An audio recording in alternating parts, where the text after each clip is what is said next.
Padiri Nahimana Thomas kuza kugirana ikiganiro n'Ikondera Info, kuza gufata ijambo mu kiganiro ufata ijambo. Turavuga byinshi ariko turahera ku kirimo kuvugwa muri iki gihe kijyanye n'ijambo twavuga inama Perezida wa Tanzania yagiriye aba perezida bo mu bihugu byo mu biyaga bigari ndetse harimo n'u Rwanda, abwira Perezida Kagame ko yagombye gushyikirana na FDLR. Nkawe w'umunyapolitiki uyobora ishyaka Ishema, icyo gitekerezo mu cyumva mute mu ishyaka ryanyu? Mu by'ukuri kiriya gitekerezo cya Perezida wa Tanzania gisa ku giti cyanjye n'icyantunguye, ariko twakiganiriyeho no mu ishyaka kugira ngo twumve nyine tuganire ku makuru agezweho. Birabyo kuvuga ko abantu b'i Kigali no kuvuga Perezida Kagame na leta ye bashyikirana na FDLR, mu by'ukuri Kikwete ntiyabivuze ari wabwira gusa, bari mu nama ya biriya bihugu bigize Union Africaine bashakisha uko umutekano wagaruka muri karakarere. Ijambo Perezida wa Tanzania yavuze rero yaribwiye na Perezida w'Ubugande avuga ko yagombye gushyikirana n'uriya mutwe barwana, abibwira Perezida wa Kongo ko yagombye gushyikirana na M23, ahagarara rero no kuri Kigali avuga ko Kagame rwose agomba gushyikirana na FDLR kugira ngo amahoro agaruke muri karakarere. Twebwe rero ko tubibona ni ikintu gishyashya cyane, ni ikintu gishyashya kubera ko Kagame yakomeje kumvikanisha ko we adashobora kuvugana na FDLR kuko we avuga ko FDLR ari abantu bakoze genocide mu Rwanda. FDLR Kagame arayikoresha cyane, asa n'uwayigize urwitwazo, ayigira urwitwazo buri gihe ashaka kujya muri Kongo. Ibyo ndagira ngo abatwumva babyumve neza. Kagame ashaka kuyibyaza umusaruro, nayo mpamvu twagiye tubona afite ukuntu ayinjiramo agakuramo abantu kugeza n'igihe yakuyemo komanda wa FDLR. Rwarakabije agatanu bakaba bagikorana, akaba ataracira urubanza kandi avuga ngo abantu nabicanye ariko namucira urubanza. Uwo Rwarakabije rero ubu hari ikiganiro yagiranye n'ikinyamakuru La Relève cya leta, ndetse avuga ko Kikwete yaba asa n'uwakoze amahano kuba yaravuze ko Kagame yashyikirana na FDLR. Ibyo avuga ntabwo ari ibyo avuga nyine n'ibyo bategetswe kuvuga, kuko abavuye muri FDLR ba mu Rwanda nabo tuzi ko babaho. Si nawe wavuyemo gusa kuko twabonye nabaje gushinja Ingabire nabo baturutseyo, ariko ibyo ngibyo ntibyatubuza kureba twebwe ko FDLR ikiriho ari umutwe w'Abanyarwanda kandi bakomeje gushyirwa ku ruhande nk'uko n'abandi bahutu bose bashyizwe ku ruhande. Kagame witwaza buri gihe kubera ko politiki yayubakiye kuri genocide yakorewe abatutsi, akaba akora abahutu bayikoze, by'umwihariko FDLR isa n'iturepresenta abahutu bose muri icyo cyo kuvuga ngo bakoze genocide. Gushyikirana rero Perezida yavuze icyo tubibona mu cyiza nuko Kagame atangiye kubwirwa ko agomba gushyikirana n'abawupoza nabo batavuga rumwe uhereye kuri FDLR, ariko twebwe tuzi ko ikibazo cy'u Rwanda atari FDLR gusa, ni impunzi zose z'abahutu ziri hanze, cyane cyane muri bo abakora politiki. Ubwo rero nkaba ngira ngo nshimire Perezida Kikwete, nkaba ntekereza ko n'abanyapolitiki ba opposition twagombye kugira ikintu dukora ngo tumushyigikire, cyane cyane ko Kigali barasaze barandika amarwa hano hose, barandikira Obama ngo ntazajye gusura Tanzania, reka ibuka ziravuga n'ibyo rero n'uwo yivugiye nawe ubwe birerekana ko ririya jambo ribateye ubwoba ryo gushyikirana, kandi impamvu badashaka gushyikirana ni uko ubutegetsi bwabo wenda turaza kubiganiraho nyine hari ubutegetsi bwigiza y'abandi kirukana abandi cyane cyane abahutu. Ariko rero hari andi mashyaka kuko yagaragaje icyo atekereza kuri icyo kifuzo cya perezida wa Tanzania, ariko ishyaka ryanyu Ishema sinzi niba hari icyo mwabivuzeho. Twebwe twakoze ibintu bibiri kuko natanze ikiganiro kuri radio Ijwi rya Rubanda tugira ngo twebwe ari ukugira ngo tuganire n'abandi gusa dutange ibitekerezo uko tubyumva nabo batubwira icyo babitekerezaho, ariko hari n'icyemezo twafashe mu ishyaka ryacu cyo kwandikira ku buryo bw'umwihariko Perezida Kikwete tumushimira icyo cyifuzo yatanze kandi tumusaba ko yagikomeza, cyane cyane ko ari mu batanze ingabo zizajya muri Kongo guhangana n'umutwe wa M23 ukomeje guteza ibibazo hariya. Donc tuzamwandikira rwose ibarwa imushimira kuko muri aya mateka yacu hari ibintu twabonye abantu bavuganira abarengana mu Rwanda baratereranwa, nk'aba bandi bakoze raporo ya Loni ivuga ukwiriye mitwe iteza akavuyo kandi ku Rwanda ruyishyigikira, ikigali rabatuka bonyine hakabura n'abanyarwanda bagira icyo babivugaho. Ariko abagombye kugira icyo babivugaho wenda nimwe muri hanze kuko abari imbereho twumva ngo nta jambo bafite, niba ari byo kuko niko bimeze. N'abanyapolitiki cyane cyane bari hanze bafite uburenganzira bwo kuvuga bakagombye kugira icyo babivugaho. Nanjye ndabona ikosa riri ku ruhande rwacu, niyo mpamvu natwe twahagurutse. Nibura Kikwete ntasigare wenyine, abo bandikiye bose bamutsebya natwe tuzabandikira tuvuga ko ibyo ari kuvuga ariko bimeze. Ariko ikiruta byose si Kikwete, ikiruta byose nuko twega abanyapolitiki n'abanyarwanda begejwe hanze twabona ko ari opportunity, ari uburyo natwe simvuga ko ari igihe kirageze mu by'ukuri nicyo bishaka kuvuga. Abo muri abandi bakuru b'ibihugu batangiye kubona ko ubutegetsi bw'Ikigali bugomba kuganira n'abandi, bugomba kureka gukomeza kwiriza bigira abanyamukubitwa buri gihe barajya Kongo bakica abantu, bagafungira abantu buza mu Rwanda, bakica abantu mu Rwanda, barangiza bakiriza ko aribo barenganye ko genocide yabaye muri 1994. Ntabwo tukiri muri 1994, bavuga genocide yakorewe abatutsi. Bavuga genocide yakorewe abatutsi. Ubushize tuganira nakoze ikosa mvuga ko abatutsi ntaho biri mu mategeko y'u Rwanda, naje gusanga nibeshye kuko hari itegeko ryaravuguruwe, ingingo ya 14 y'itegeko nshinga u Rwanda rugenderaho ubu yaravuguruwe, hajyamo genocide yakorewe abatutsi, bikavuguruza ibyo leta y'u Rwanda ivuga ko nta moko mu Rwanda. Ariko no uburyo bw'amanyanga. Kubera iki? Andi moko abahutu ntibakibaho, abahutu basimbujwe ubwoko bw'abakoze genocide, abatwa ntibakivugwa basimbujwe ubwoko bw'abasigajwe inyuma n'amateka, hasigaye ubwoko bumwe rero bwanditse no muri constitution bw'abatutsi. Ibyo bintu ni grave. Ibyo rero uvuze birasa n'ibihura n'inyandiko iherutse kugaragaza ku rubuga Ruprofete ivuga ku ikibazo cy'ironda koko n'ikironda karere. Ibyo ni ibibazo kuko mu Rwanda bikiri imbogamizi. Twebwe mu ishyaka Ishema dutekereza hari ukuntu twabonaga ikibazo cy'u Rwanda, twari twabanje kuvuga ko mu by'ukuri ikibazo cy'u Rwanda rufite ubungubu ari ubutegetsi bw'agatsiko k'indobanure z'abasirikari b'abatutsi baturutse Uganda, akaba ari bikubiye ibyiza byose by'igihugu bagategekesha iterabwoba hanyuma n'ikinyoma. Nuko twabivugaga. Ariko muri iyi minsi mu gukomeza kuganira, nge by'umwihariko muri iyi minsi nakomeje no kuganira n'abantu, nanasoma ibitabo byinshi cyane byerekeye abayoboye Repubulika ya mbere, abayoboye Repubulika ya kabiri, ndeba n'ibibazo bagiye bahura nabyo. Ubu rero ukareba n'ukuntu abantu tubayeho nyine, twasanze hari ikintu, hari ingingo tugomba kongeraho ikomeye. Ikibazo nyakibazo cy'u Rwanda kirimo ingingo ebyiri. Iya mbere niyo tumaze kuvuga y'ubutegetsi buri ubu nuko bukora, ndayigarukaho. Ariko ikomeye kurusha indi ni ikibazo cy'abantu bita minorite, abanyamuke. Ndagisobanura mu magambo make cyane nerekana amatariki. Ikibazo cyakomeye gite muri 1959 twese tuzi uko byagenze. U Rwanda rwari rumaze igihe kirekire ruyoborwa n'ingoma ya cyami, ariko ingoma ya cyami ntiyamenya ko ibintu biri guhinduka. Muri za 50 abantu batangira kuvuga bati ntituzahora turabacakara do père en fils, umubyeyi w'umugaragu azabyara abana b'abagaragu. Ni ngombwa ko ibintu bihinduka tukagira natwe repubulika. Niko byagenze muri za 59-60.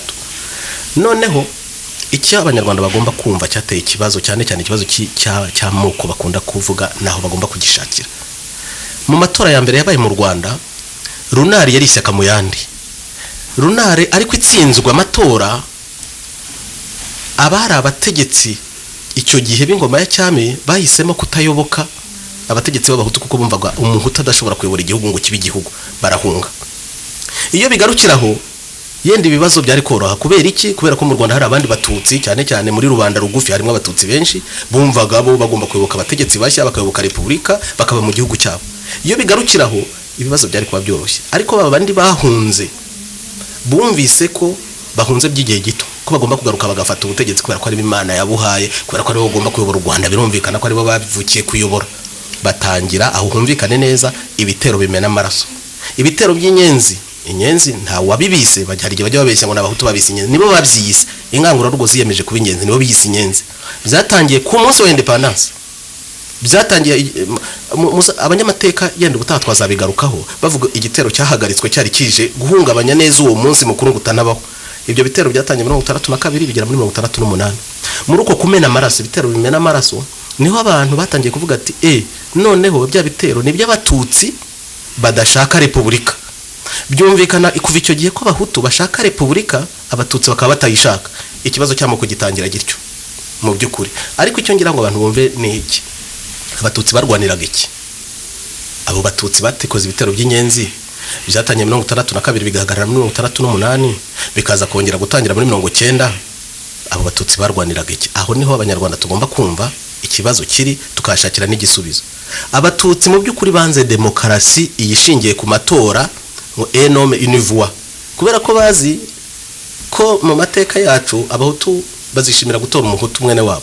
Biramutse bigenze bityo rero abatutsi baba bakuwe ku butegetsi burundu, ntibazongera kuyobora. Iyo demokarasi barayitinya. Ngewe n'umunyapolitiki w'u Rwanda sindi buvuge mu Burundi, ariko mu Burundi ikibazo nacyo nicyo bahuye nacyo. Muri 1959 na 1960, muri za mizo za 1960 hari ibibazo bibiri: gukira ingoma ya Gihake no gukira ingoma ya gikolonize. Ba rubanda nyamwinshi abo bahutu bashakaga kubanza ko bakira ingoma ya Gihake, noneho ya gikolonize ikazaza nyuma, kuko abari ku butegetsi icyo gihe bifuzaga ko umuzungu agenda bagafata umwanya we bagakomeza bakitegekera igihugu cyabo. Ni Burundi niko byari bimeze, ariko ibyo Burundi mu mbabarire simbitindaho, atazagera avuga ko mvugira ikindi gihugu, ndavuga ibyo mu Rwanda. Abakayibanda nabo bari kumwe, bo bashakaga ko babanza gukiza ibibazo hagati ya Hutu-Tutsi, noneho ibyo abazungu byo bari bazigiye bazabikemurira, byo ntabwo nubwo byari bigoye. Ariko Runariyo yifuzaga ko abazungu bagenda vuba vuba, independence mbere, noneho demokarasi kazaza nyuma. Abandi bo bashaka demokarasi mbere, independence kazaza nyuma. Ni nabo batsinze, ni nako byagenze. Ariko abatutsi batinyaga iyo demokarasi kubera ko ari banyamuke, kandi bakabona muri matora ya enome univua bazatakaza byose kuko batazagaruka ku butegetsi. Bahitamo dukurikije mu byo nasomye, icyo gihe abatutsi bari banyamuke, ahubwo bari banyamwinshi mu butegetsi. Abahutu batari bafite ubutegetsi nibo umuntu yavuga ko bari banyamuke ugereranije n'ubutegetsi bwari buriho. Urakoze cyane kumbaza icyo kibazo. Hari uburyo bubiri bwo kuba nyamuke. Hari uburyo bwa politiki n'uburyo bw'umubare hakurikijwe ubwoko. Icyo gihe muri za 1959 abatutsi bari banyamuke mu mubare w'ubwoko, ariko bari nyamwinshi mu butegetsi kuko inzego z'ubutegetsi zose bari bazifite. Icyo gihe abahutu bari banyamwinshi mu mubare w'abagize ubwoko bwabo, ariko ari exclu, batari mu nzego z'ubutegetsi. Ni nako bimeze muri iki gihe. Muri iki gihe Kagame yigeze no kubyivugira muri discours ko ari we nyamwinshi mu Rwanda, ko umwita nyamuke yibeshya, kandi yavugaga ukuri. Inzego zose z'ubutegetsi yahisemo kuzishyira mu biganza by'abatutsi.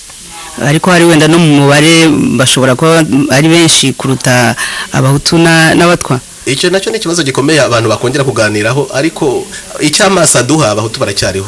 Hari uwigeze gukora commentaire kuri rwa rubuga rwanjye rwitwa Ruprofete ngo bazajya batwica tubyare buri munsi. Mu bigaragara barapfa, ariko ababaye benshi bashobora no gukomeza kuba benshi, cyane cyane ko ari n'umuyobozi wari wigeze kuvuga ngo wamuhe imyaka 5 ngo abari banyamwinshi ngo baba babaye nyamuke. Barapfa byo barapfa ngo dushwirire, barapfe mu ntambara, n'ubu barapfa nuko wenda bapfa bitagaragara mu itangazamakuru, ariko barapfa mu by'ukuri, ariko baracyariho. Ibarura yenda rizatubwira, uretse ko noneho ngo bazabarura batagendeye ku moko, ubu ntituzwi icyo uko tuzabimenya, kuko nta moko akiriho. Ubwo ngo nta bo bavuga ko nta yakiriho, uretse ko icyo kibazo cyariho no muri za 50 na kangahe, n'ubundi bashaka kubihakana kugira ngo babone uko bikubira ibintu byose. Reka nsoze ku kibazo cyo cy'icyo gihe nyine, impamvu abatutsi bagiye bashaka gukomeza gutera, bashakaga iki? Bahisemo violence, bahisemo uburyo bwo kurwana bumena amaraso, kuko ariyo nzira yonyine yatuma bongera kubona ubutegetsi. N'ubu kandi niko bimeze, n'ubu biteguye kurwana.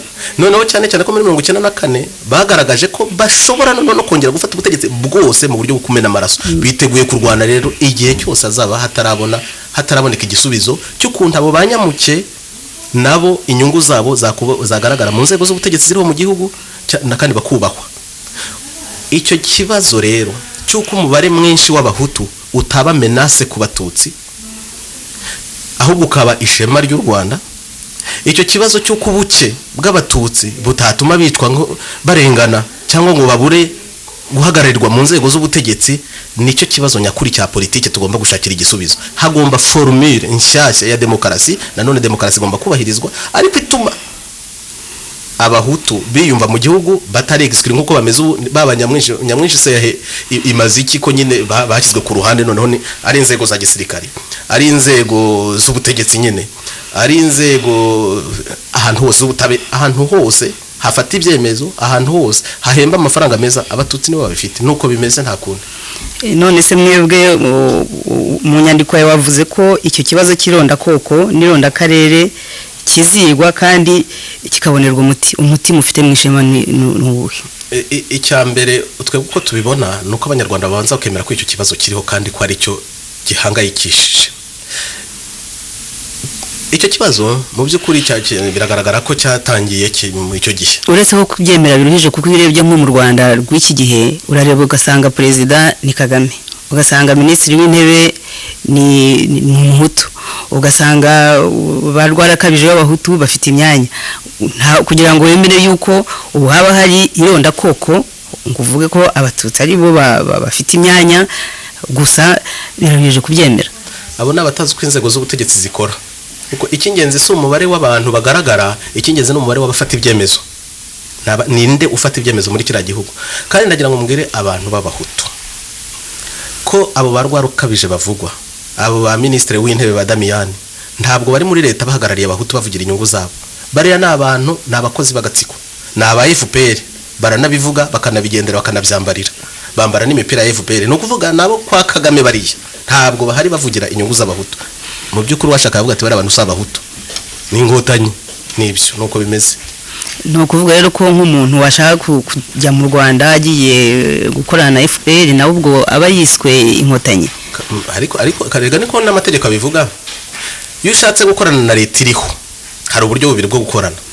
Mushobora gukorana kubera ko winjiye muri iryo shyaka ukaba ubaye wa FPR w'inkotanyi ukabivuga, cyangwa se ukaba ufite ishyaka ritavuga rumwe n'ubutegetsi ariko riri muri mouvance, uri mouvancier bivuga umugererwa. Abakongomani nibo bakundaga kuvuga ngo amashyaka ngo ya mouvancier yakundaga mu buto, babikundira ba Kagame nabo ni ba mouvancier, nabagererwa.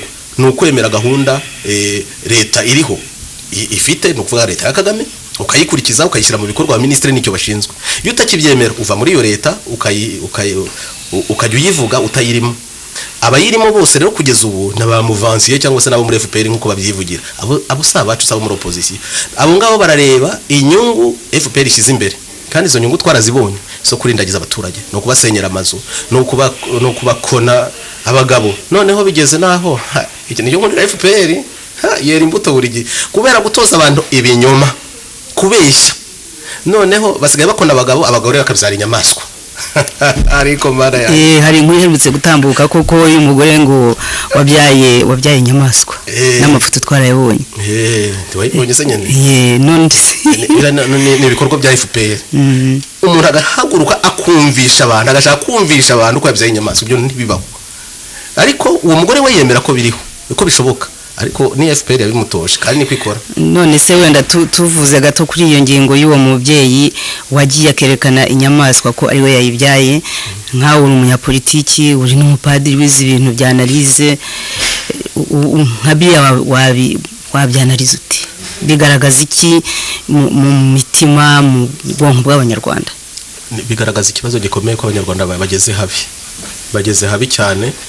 Icyambere nuko yumva ikinyoma nicyo cyabaye itegeko abantu bagenderaho, hakora ikinyoma gusa. Ariko burya hirya y'ibigaragara hari ndimo turirimba mu kiriza ngo ushaka ukuri bishushanyo. Abanyarwanda barihebye, buri uriya muntu afite ibindi bibazo bitabonewe ibisubizo, adashobora kuganiraho, adashobora kuvuga. Bazabisuzume neza bazabibona. Uriya muntu afite ikibazo gikomeye, sinakubwira ngo ni ikikubera ko ntavuganye nawe, ariko kuriya niko kuri ashaka ko abantu bemera. Ariko abanyarwanda bafite ikibazo, ariko mubanze mwumve ko ikinyoma. Umunsi umwe umugabo witwa Semuhanuka warurishaga ikinyoma buri gihe yatoje umwana we nutamenya kubeshya ntabwo uzaba umugabo ntuzibeshaho agahora bibwira umwana nkuko FPR ihora bibwira abanyarwanda n'ababeshya bareba ko iri kubabeshya bakabibona rega abana baba babifata Muhanuka isoma naryumva bukeye atari kubyo papa mbwira nibyo umwana arasohoka atembera hanze ku kazu agaruka arira afashe umutwe mu giti papa ati ndapfuye rwose ndapfuye nuko Semuhanuka yiyegereza Muhanuka ni ku mwana we yitwaga ati ubaye iki mwana wanjye ati papa ati birakomeye umutwe uramenetse ndinanuye nkubita umutwe kwijuru nuko Semuhanuka areba umwana we ati shaho kubeshya nibyo ariko ujye ubeshya ibindi bene icyo kiranyagisha none rero abatangiye kubyara amatungo abatangiye kubyara ibisimba nabo ni bamuhanuka nyine ariko babitoje na Semuhanuka ni FPR irabeshya ikabeshya abantu baruzi kwiri kubabeshya abana barabifata bazumva ko kubeshya ariko buryo bwo gukora ari nk'ubu tugarutse kuri ikibazo cy'ironda koko ntabwo ari FPR yazanye amoko mu Rwanda erega ikibazo samoko ikibazo suko bamwe baba bahutu abandi bakaba batutsi abandi bakaba batwa ikibazo ni igihe utangiye gukoresha ubwoko kugira ngo ugere ku nyungu zawe kandi wirukanya abandi ubundi ga ubwoko ubukoresheje uri no kubaka ntekereza ko ari nabyo bizaza mu gisubizo tugomba kubona kuko ubwo bwoko ntitugishoboye kubuceceka FPR irabusiba mu marangamuntu ibeshye mu Burundi bazabaze barasibye ubwoko mu ndangamuntu ryari muri za 60 ngo kugira ngo ibibazo bikemuke ejo bundi 19 na kangahe bagiye mu mishyikirano muri Tanzania bagabanya imyanya bashingiye ku bwoko ubwo bwoko babukuye ko bari barabusibye mu irangamuntu ubwoko burahari ntitwabuhinyura kuba umututsi byagombye gutera ishema abatutsi kuba umuhutu byagombye gutera ishema abahutu n'abanyarwanda bose kuba umutwe ntibyagombye kuba igitutsi ariko ikibazo cyumvikane neza ni kuri abantu ari banyamuke bagatinya ko bakwigizwayo bakabexclude icyo gikemutse mu Rwanda ntibazongera kurwana kuba umututsi nta kibazo byatera no kuba umuhutu ntacyo byatera niho tugomba ya formule navugaga yareba ukuntu abahutu babaho muri kiriya gihugu bishimiye kukibamo abatutsi bakibamo badatewe ipfunwe no kuba abatutsi n'abatwa bagafashwa nabo bakabaho nk'abandi banyarwanda nuko biri iyo formule ya demokarasi imeze iricyo turi kuyigaho dufite igitekerezo sinkivuga none kubera ko tugomba kukiganira n'abanyarwanda bakadufasha ariko hari ikintu dushobora kuzita demokarasi y'impanga muzayikurikire neza yenda ubutaha tuzayiganiraho impanga tuvuga ni izi impanga ziri mu nda ya nyina levrejimo uko babaho muri ahantu hato hameze kuriya hakaba nubwo bahoberana kugira ngo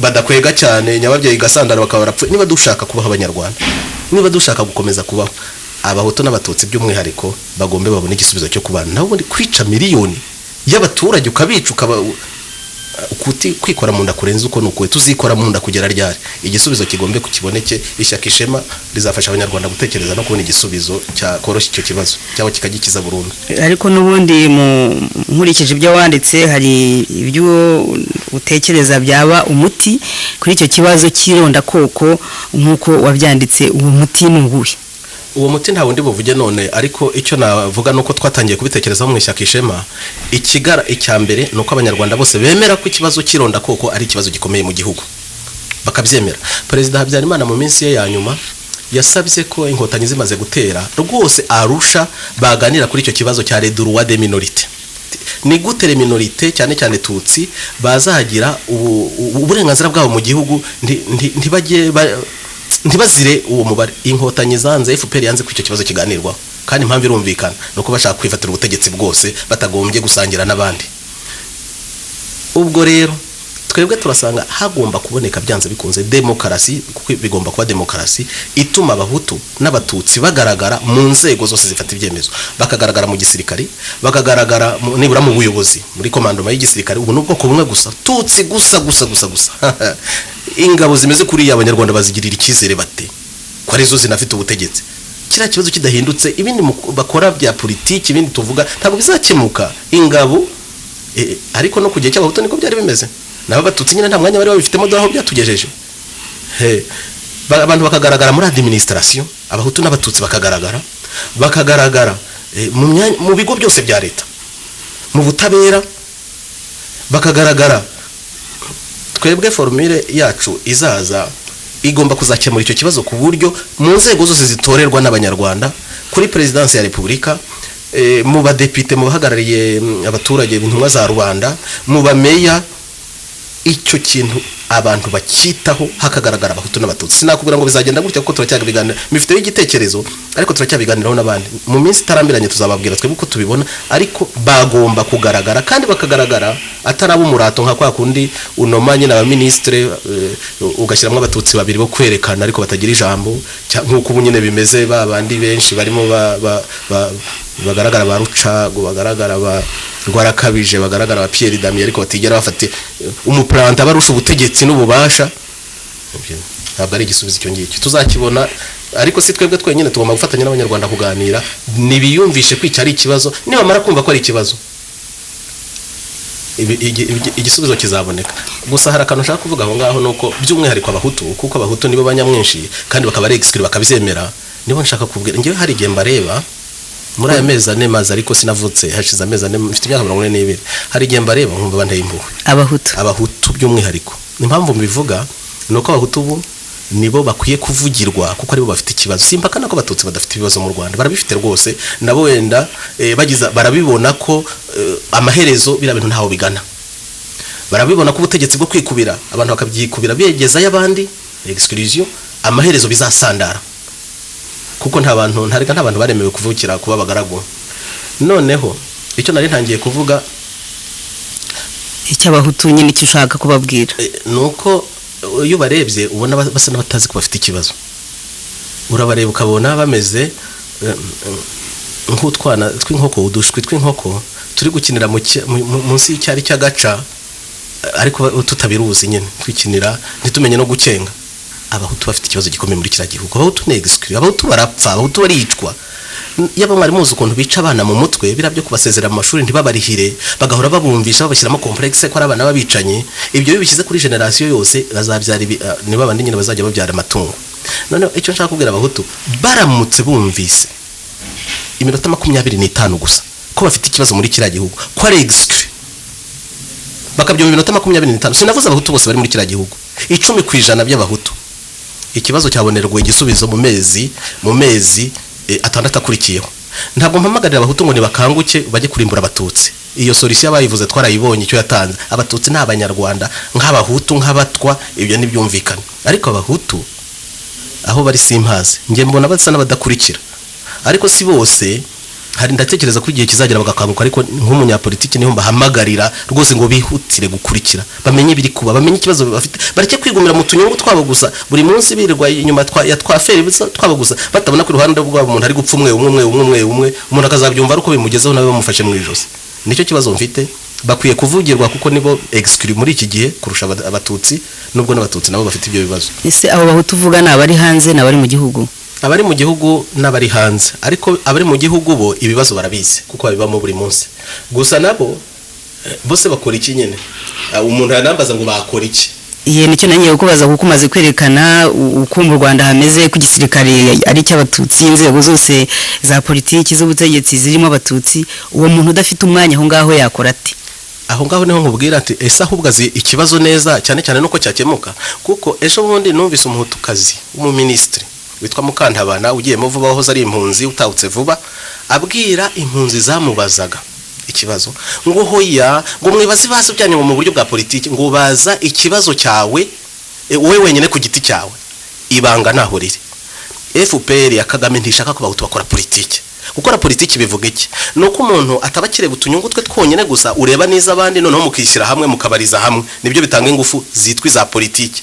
FPR mu bwenge bwayo rero igendera umwe igashaka ko buri wese abazi ikibazo cye ku giti cye. Niko abahutu rero bari ubu ngubu, ntibabemerera ko bakwisuganya ngo babarize ibibazo byabo hamwe kuko bagira ingufu, barashaka ko buri wese abazi ikibazo cye hanze ya politiki, no kuvuga inda yawe gusa n'utunyungu twawe. Bari abaminisitiri niko bashyizwe mu myanya, abo ngabo twavuga ngo bahagarariye abahutu niko bashyizwe mu myanya kunda yabo gusa, nabivuga nka nabisubiramo, bari hariya badahagaranira inyungu z'abahutu n'inda zabo gusa. Nanone sinahakana ko wenda babona uko bene wabo babayeho bakababara, ariko ntacyo babikoraho kubera iki? Ntabwo ari organize. Ishyaka rya politiki nicyo rimaze. Ariko rero padiri nta guciye mu ryo uvuga, hari amashyaka yabigerageje, hari FDI ndetse umuyobozi waryo yaremeye ajya mu Rwanda, aho hari turaharuzi ni mu Buroko, hari ishyaka imbera kuri Ntaganda yagerageje kugira ngo bakore amanama bavuge kuri icyo kibazo uko byamugendekeye. Nabyo murabizi ari mu buroko, hari ku buryo nyine kumva ko abahutu cyangwa se abandi bitwa abanyamuke mu rwego rwa politiki ntacyo bakora, ndumva atari byo. Ntabwo ndi kuvuga ko ntacyo bakora, hashize imyaka bagerageza, twese turi kugerageza, ariko nagira ngo nkubwire ikintu kimwe Agnes, ubutegetsi nta na rimwe umuntu ashobora kuzabugeraho ohazare. Kugira ngo ubutegetsi buri mu gihugu nka kiriya buhinduke ntabwo byizana, nta menyo y'umwana. None se bakora iki? Bisaba kwisuganya ukuntu nyine, uko kuntu iryo ni ryo banga, bisaba kwisuganya ukuntu. None se uramanutse ugiye hariya uri Madame Victoire Ingabire, niyo waba ufite ubutwari nk'ubwe ukagenda uri wenyine, babahutu bawe bameze nka yamishwe iri hariya, ntacyo bazagufashaho. Abatutsi nabo wenda babona uwo Madame Victoire Ingabire afite ukuri, ntabwo bemerewe nabo kwisuganya ngo bakore politiki. N'abatutsi niko bimeze, ntabwo bemerewe gukora politiki uretse abo Kagame ashaka yashyize muri karagatsiko ke. Ubwo rero gupfa kugenda nyine tuzashira. Nicyo nagira ngo mvuge ngo abahutu cyane cyane nibo mvugira nonaha ubu ngubu, ariko n'abatutsi bakeneye ubuvugizi. Niba dakanguka nako no gukanguka nyine ndagira ngo mbibabwire kandi mbibatonganyiriza. Abantu bose bagerageje kubavugira koko bashishikajwe nabo barapfuye kandi bapfuye nabi, bapfa bishwe, biracyakomeza. Abahutu nibadakanguka, simbahamagarira kurimbura abatutsi, nibadakanguka ngo bamenye kumenya n'abarideri babo, cyane cyane abarengera inyungu zabo, koko bazakomeza bapfe. Kandi umurideri umwe yapfuye cyangwa agafungwa kangizwa, kubona undi bisaba imyaka myinshi cyane, bishobora gusaba generation. Ikibazo cyabo naho kiri, ndabyivugira ntyo nanashima abagiye badushyigikira muri iyi minsi kandi nabiteguye kudushyigikira, kandi simvuga abahutu gusa n'abatutsi. Ariko bamenye ko kubona umuntu uvugira abandi ntabwo bavuka buri munsi, ariko bajye mu mateka barasanga bavugiye abahutu barapfuye nabi kandi bishwe. Yego nyine hari icyo urimo kuvuga udatobora. Abahutu babigenze bati nta ruvugiro bafite, n'ushatse kubavugira aricwa. Babigenze bate ko numva urimo kuvuga ko ntacyo bakora? Babigenze bate? Nese urimo kubahamagarira kwivumbagatanya nk'uko babigenje muri 59, urabahamagarira kugira ngo bakore iki muri uru Rwanda rw'iki gihe? Hari umugabo witwa Mbangurunuka mu minsi ishize wajyaga nyandikira ku rubuga rwa Profeta ntuka cyane, ariko hari ibanga yahoraga avuga buri gihe, avuga ngo abahutu ntibavukiye gutegeka, abatutsi nibo bafite ubwenge karemano, niyo batakwiga amashuri nibo bazi gutegeka. Ibyo bigahuzwa n'ibintu n'amateori yajyaga avugwa muri za 50 na 40, abazungu bakigera ino bemera ko ngo abatutsi ari bo bonyine baremewe gutegeka. Hari igihe umuntu agera akibaza ati ariko bwa bugaragu abantu bahererekanyaga, umugabo akabyara abana b'abagaragu, aho ngaho ntibigikomeza. Wenda independence yo muri 52 yari ihagije kugira ngo abantu mu mutwe wabo bareke kuba abagaragu. Ibyo ni ikibazo gikomeye, ntabwo ndi bukisubize. Independence yo muri 62 niyo yashaka kuvuga. Independence nari mvuze ngiye muri 52. Muri 62 umbabarire, ntabwo yari ihagije kuko demokarasi ni umuco. Ntago ari ngo twakoze amatora twashyizeho Kayibanda ngo ubwami buragiye ngo ubwo abantu byarangiye. Hari travail ikomeye yo gukora mu mitwe y'abantu, yo kurera abanyarwanda kugira ngo bumve neza ko gaciro ka demokarasi n'ibyo ubugaragu bibavemo, ibyo guhora umuntu ari uko yumva afite umututsi umuhatse. Muri iki gihe iyo byitegereje urareba ugasanga wenda uwo muganda ako kazi karatangiwe, ariko ndikarangiye. Abanyarwanda mu by'ukuri n'abahutu, kandi si abahutu gusa n'abatutsi burya bari abahutu. Umuhutu w'umuntu n'umugaragu ntabwo baramenyera kuharanira ubwigenge mu by'ukuri muri bo, ngo umuntu abeho yisanzuye ku giti cye, yumve ko ashaka kububangamira ubwo burenganzira bwo kwishyura ukizana, wahaguruka ukabirwanirira. Kuko simvuga ibyo kumena amaraso gusa, nta nubwo ari byo nshyize imbere ngewe, ariko abahutu nibisuganye. Kuki se bagomba kuba abagaragu igihe cyose? Kuki se bagomba kubashyira hanze y'ubutegetsi kuriya inzego zo zigafatwa n'abatutsi bonyine bakabyemera no kubera iki? Kuki rwose bari abantu batakwisuganya bagakanguka bakavuga bati turabyanze? Ntuzigera unyumva mpamagara abantu ngo nibarwane cyangwa bamena amaraso, ariko ngenda kubwira ko abahutu bari muri kira gihugu bavuze bati ntituzasubira ku kazi iminsi 15 biryamiye. Sinababwiye ngo bajye mu muhanda ngo babarasa, biryamiye. Bakavuga ati ntitwemera ubutegetsi butushyira ku ruhande iminsi 15 biryamiye. Kuryama byananije nde? Gishende ibintu byahinduka, Kagame yakwicara kumeza akaganira n'abantu iminsi 15 biryamiye iwabo mu ngo. Bo bantu bambaza ngo bazarya iki, bazagira gute? Niba arya ariko babakubite nyine nk'Abayisiraheli mu Misiri, nibarya inyama nazo ntazo bakibona, inzara igenda kubicurenda kubamara. Abantu bazaba bacakara babireba, bapfa umwe kugera ryari ko ari byo biri mu Rwanda.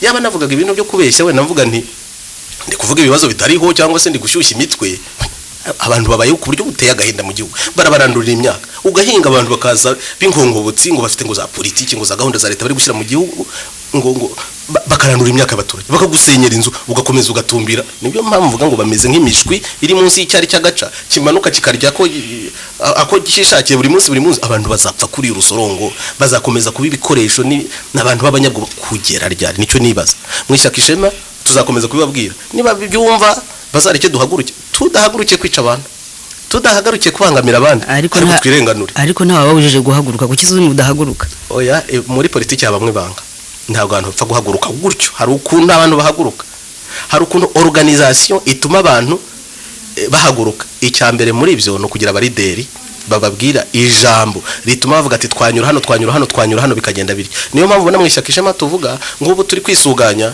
turadukipe duto turi kurema hanze, sitwe tuturema, tuhamagara abantu kuturema. No kugira ngo bisuganye bitoze kuganira, kujya impaka zinavuguruzanya, débat contradictoire, ndiba bave mu kintu cya système bise de pensée unique. Ko umuntu umwe yavuze ibi nibyo dukurikira, kubera ko Kagame yavuze ibi nibyo, nta kindi abantu bagomba kwisuganya. Aho niho ari ibanga mu dukipe duto hanze. Ubu muri iyi minsi, muri amezi 3 akurikiyeho mu ishyaka Ishema, ejo bundi hari yavutse muri Norvège, hari yavutse South Africa, i Londres muri iki cyumweru mushaka kubibona cyangwa mu gitaha, muri Canada muzabibona, ariko no mu Rwanda barahari. Twebwe ntabwo turi kugenda, no mu Rwanda barahari. Umpaye amakipe 50 mu Rwanda, ejo bundi nanjye namanukana n'abamanuka. Hari ninde uzayaguha? N'abanyarwanda.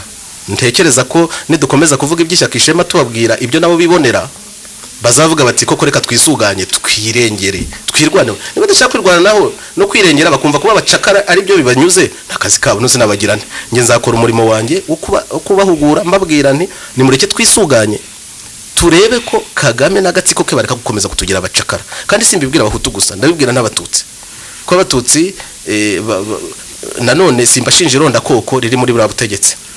Sindishinja abatutsi bose ntagire n'unyumva nabi. Ironda koko ni irya bari ku butegetsi. Nawe bakwihereye umwanya mwiza guhemba neza, ntabwo ari abantu bose bagira ubutwari kuvuga ati ndawanze, kandi niyo wabona neza ko bishingiye ku bwoko. Bakwihereye ishuri nk'uko abana bacitse ku icumu barihirwa amashuri bakagwa ibikoresho, ntiwabyanga niyo wabona ko bishingiye ku bwoko. Ikibazo sa abatutsi, ikibazo n'agatsiko kari ku butegetsi kagize ironda koko nka strategie ya politiki. Abahutu ku rundi ruhande bemera kumera gutyo, ikihe kirageze. Perezida wa Tanzania aravuga ati mugomba kuganira. Mu karere baravuga bati turambiwe politiki ngiyi yo kugira abandi uhora wirukana abandi bagahora ari impunzi bateza akavuye mu bihugu byo mu Burayi no mu bihugu by'akarere. Abo bahutu bo batabona, bazabona ryari? Ndabahamagarira umugoroba nti mubemenge, mugire ubwenge, mukanguke, mwisuganye mudahagurukiye kurimbura abandi.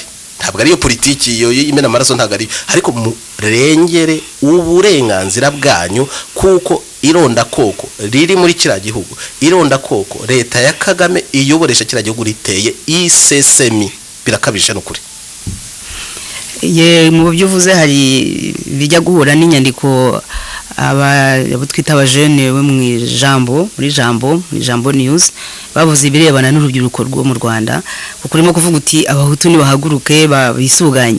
Muri urwo rubyiruko harimo rero n'urubyiruko rw'abahutu ngo bagomba kuba babahasore iyo bagiye mu ngando. Ntabwo umaze igihe kirekire cyane uvuye mu Rwanda, ariko sinzi niba izo ngando waba hari icyo uziziho n'ukuntu zigomba ngo kuba zonona urubyiruko rw'u Rwanda. Ndabizi ibyo ngibyo ni strategy izwi kandi ikoreshwa n'abanyagitugu bose, singiye gukompara, singiye kugereranya abo mu Rwanda n'abari abarimbuye abandi na zirangoma zarimbuye abandi, ariko biriya byo koza umutwe w'abantu ni strategy ubutegetsi bwose bw'igitugu bukoresha. Koza umutwe neza, urabona nyine nk'urubyiruko n'abantu bakiba bakiri information, n'abantu baba bari kuremwa umwana umuremo kushaka. Noneho bafashe nk'abantu b'urubyiruko mbere na mbere bakabigisha amasomo atagize icyo bagezaho. Muri segonderi bariga, ariko nta burezi butangwa, ni ibintu by'amafuti gusa. Bakabajyana no muri zangano ngo zo kubacegezamo amateka y'igihugu, babwira n'ibinyoma bitari byo. Ntabwo bavuga ibibazo nyakuri by'igihugu, barabashyiramo ibindi. Umwana rero nigeze kuba ndi kuganira n'abantu barangije segonderi mu Rwanda, bari abadamu babiri bavuye mu Rwanda hashize imyaka 5. Noneho tuganira bareba kuri ro profete, babonaho amafoto, nashyizeho amafoto y'abaperezida bayoboye u Rwanda. Noneho bakajya bavuga ngo uyu ninde abantu barangije segonderi mu Rwanda ntibazi Kayibanda, ntibazi Habyarimana, ngo iyi foto ni ya, ntibazi Habyarimana. Mwibuke ko Habyarimana yapfuye 1994, hashize imyaka ingahera 19. Abafite imyaka 25 ntibazi Habyarimana uwo ari we. Ariko murumva aho igihugu kiri, urwo rubyiruko barugira gutyo kugira ngo ruzaba abantu bakurikira gusa un peuple de ser umuntu yabivuga ngo iki, barashaka kurema un peuple de serviteur. Aho nyine niho ngira ngo nkubaze, uravuga uti nibakanguke nk'uwo mwana se ugeze igihe cyo kuremwa utazi nyine uko bimeze, ubwirwa ibiriho kuri iki gihe, wamusaba gukora iki? Kandi leta yarashyizeho izo ngando zigomba kubabwiriza icyo bagomba gukora. Hari umugani wa Kinyarwanda uvuga ngo igisiga cy'urwara rurerure kirarukoresha byageraho kikimena inda. Abo bana uko wabagira kose, niyo wabagira za robo ukabashyiramo ibyo ushaka mu mutwe wose, hari ikintu kimwe badashobora kwibeshya. Iyo ubarenganya ukabicisha inzara, barabimenya ko hari ikintu kitagenda. Iyo birukanye muri iryo shuri nubwo ntacyo ryabazaniraga cyane, ugafasha bamwe ku ruhande bakabibona, bukanga kubafasha, nta yindi disikuru y'umunyapolitiki bakeneye kugira ngo bamenye ko barengana.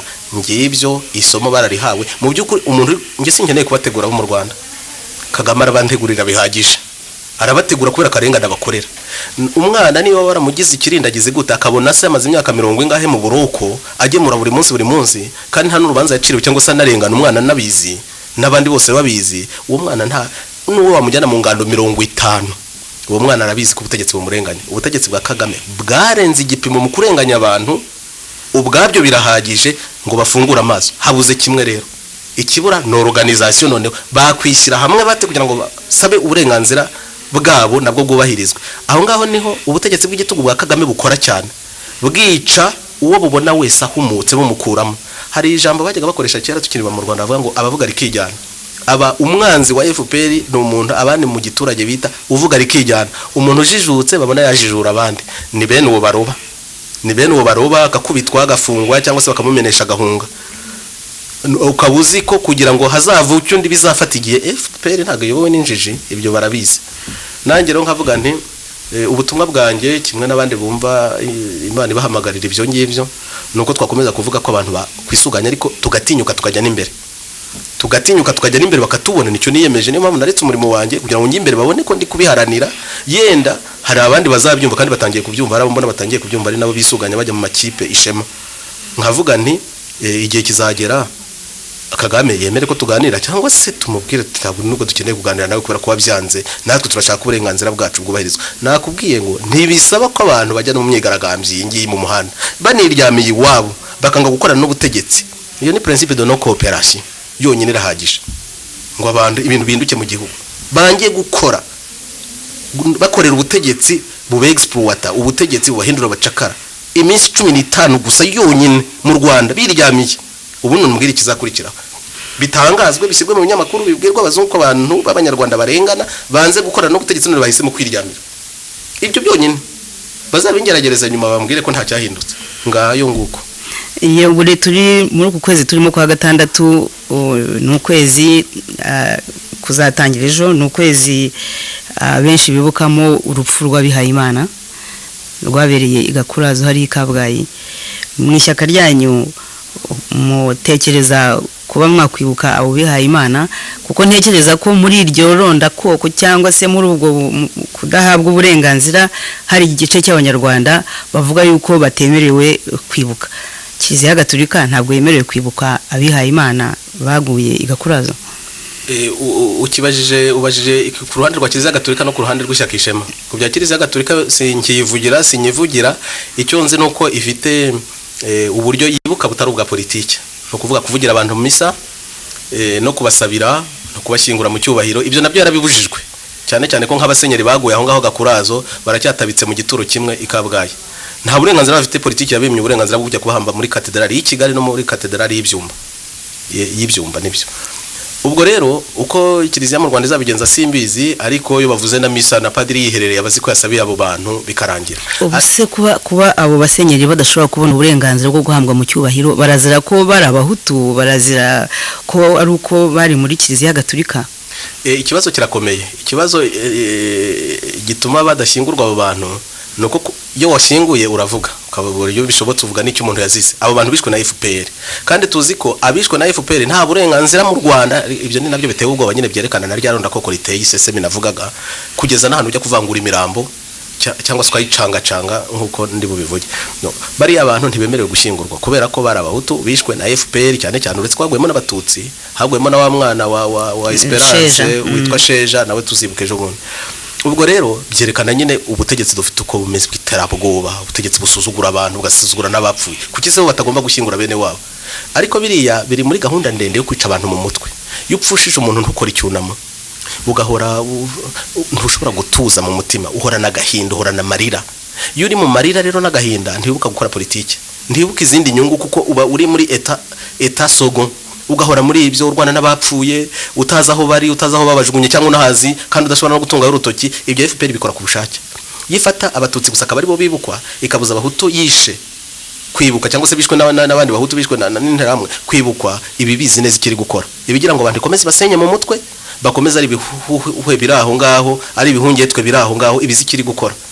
Kandi niko bimeze. Noneho rero kuri kiliziya kugira ngo ishyingure bari abasenyeri, nibura reka tuvuga abasenyeri n'abari abapadiri, bisaba uburenganzira bwa leta. Ubu ntabyo byagombye gusaba n'uburenganzira bwabo, ariko FPR yashyizeho veto ibabuza kubikora. Kubera iki? Icyo gihe havuga ko FPR yisha abantu kandi ari ntagatifu, kandi nta muntu yigeze ikoraho. Urwo rero uruhande rw'abantu bishwe na FPR, twebwe mu ishyaka Ishema twiyemeje muri iyi minsi 9 tugiye gukora amasengesho y'iminsi 9. Ntitubikora nk'ishyaka, mu by'ukuri turabikora nk'abanyarwanda, ndetse ndaboneyeho akanya ko guhamagara abazabyumva ko bakwifatanya natwe, ko mu miryango twakora amasengesho y'iminsi 9 ashobora gutangira ejo cyangwa ku cyumweru. None turi ku gatanu, ku cyumweru. Noneho buri munsi muzajya mubona amasengesho tugomba kuvuga ijambo ry'Imana n'ikiganiro n'umugambi twiyemeje, umugambi wo gukora igikorwa cy'urukundo. Ibyo tuzabikorera cyane cyane ku ijwi rya rubanda guhera saa 12. Tuzajya tubikora iminota 30 gusa, dusenge, twungurana ibitekerezo gatoya, noneho dusabire abo ngabo bishwe na FPR biga kurazo, ariko twibukireho n'abandi bose batavugwa batibukwa bishwe na FPR. Nuko tuzabigenza. Uwo mugambi turawushyigikiye, ariko mu ishyaka Ishema turakomeza guhamagara uburenganzira bw'abantu, ko abishwe cyane cyane abahutu nabo bagira uburenganzira bwo gushyingura bene wabo. Wumvise icyo Mukantaba nabivuzeho? Atari ko subundi ninde wabuje kwibuka? Umuntu yibuka mu mutima we cyangwa agasaba misa. Umunyapolitiki uri kubivuga munyumvire, ntibashaka ko ibintu bikorwa mu rwego rwa politiki. None se kuki bamwe nyine bumvikana ko abatutsi ari bo bishwe, ari bo bonyine bagomba kuvugwa, noneho abandi bahutu bishwe nabo bakaba batagomba kuvugwa? Abo nyine ntibakemewe gukora politiki, nta gaciro bafite, ni inyungu zabo, ni iz'umuntu ku giti cye, ntago ari inyungu z'abantu benshi.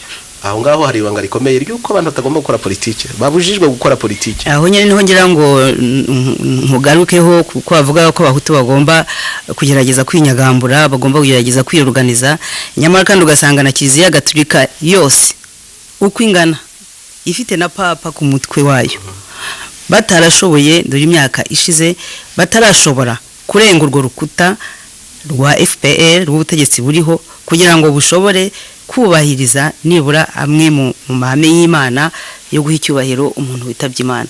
Kiliziya Gatolika nzima none umuhutu we uri aho ngaho utiga, waranduriwe imyaka, ushonje, uramusaba iki azashobora? Kuvuga ngo Kiliziya Gatolika ntabwo yabishoboye, ntabwo ari byo, kubera ko Kiliziya Gatolika ntabwo ari ishinzwe guha abaturage ubwo burenganzira bwabo bambuwe n'ubutegetsi, kuko ni kibazo kiri. Ikibazo kiri nuko leta ya FPR yabibujije, ariko ntabwo Kiliziya Gatolika yashoboye gusaba leta ya FPR uruhushya, ntiyashoboye kubona uruhushya rwo guhamba abasenyeri, nibura abasenyeri mu cyubahiro. Niba bitari binazwe bimenyekane, urwo ruhushya rwarasabwe, ariko igihe rwasabwaga hose imitwe yarashyuhaga, abasenyeri bageraho bakabya abantu tubyihorere, abapfuye barapfuye, igihe kizagera. Tadeyo ntinyungu yageze kubivuga, igihe kizagera bizakorwa. Ubu butegetsi se buzahoraho iteka ryose. Ariko ikintu ngira ngo abantu batwumva basobanukirwe nuko iyo leta iteganyije ko ibujije abantu uburenganzira nk'igikorwa cya politiki, ntibikorwaho n'amasengesho, bikorwaho n'ikindi gikorwa cya politiki.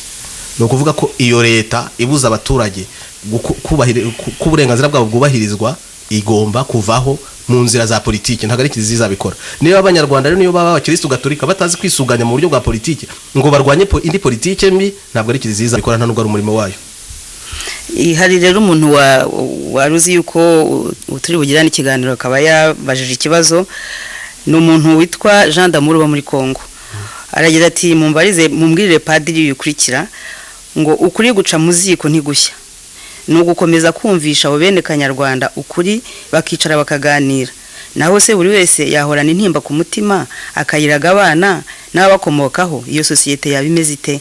Umugani wa wundi hagomba rukokoma, byose bagashyira hasi, ukuri kukajya hagaragara, maze ufite amakosa akayahanirwa, ariko rubanda nyamwinshi ntikomeze kuharenganira, bakomezwa kwangazwa mu mpande zose z'isi nta kirengera. Uko bizagenda kose tuzakibanamo, ati Imana niyo nkuru, Imana n'urukundo byetamu.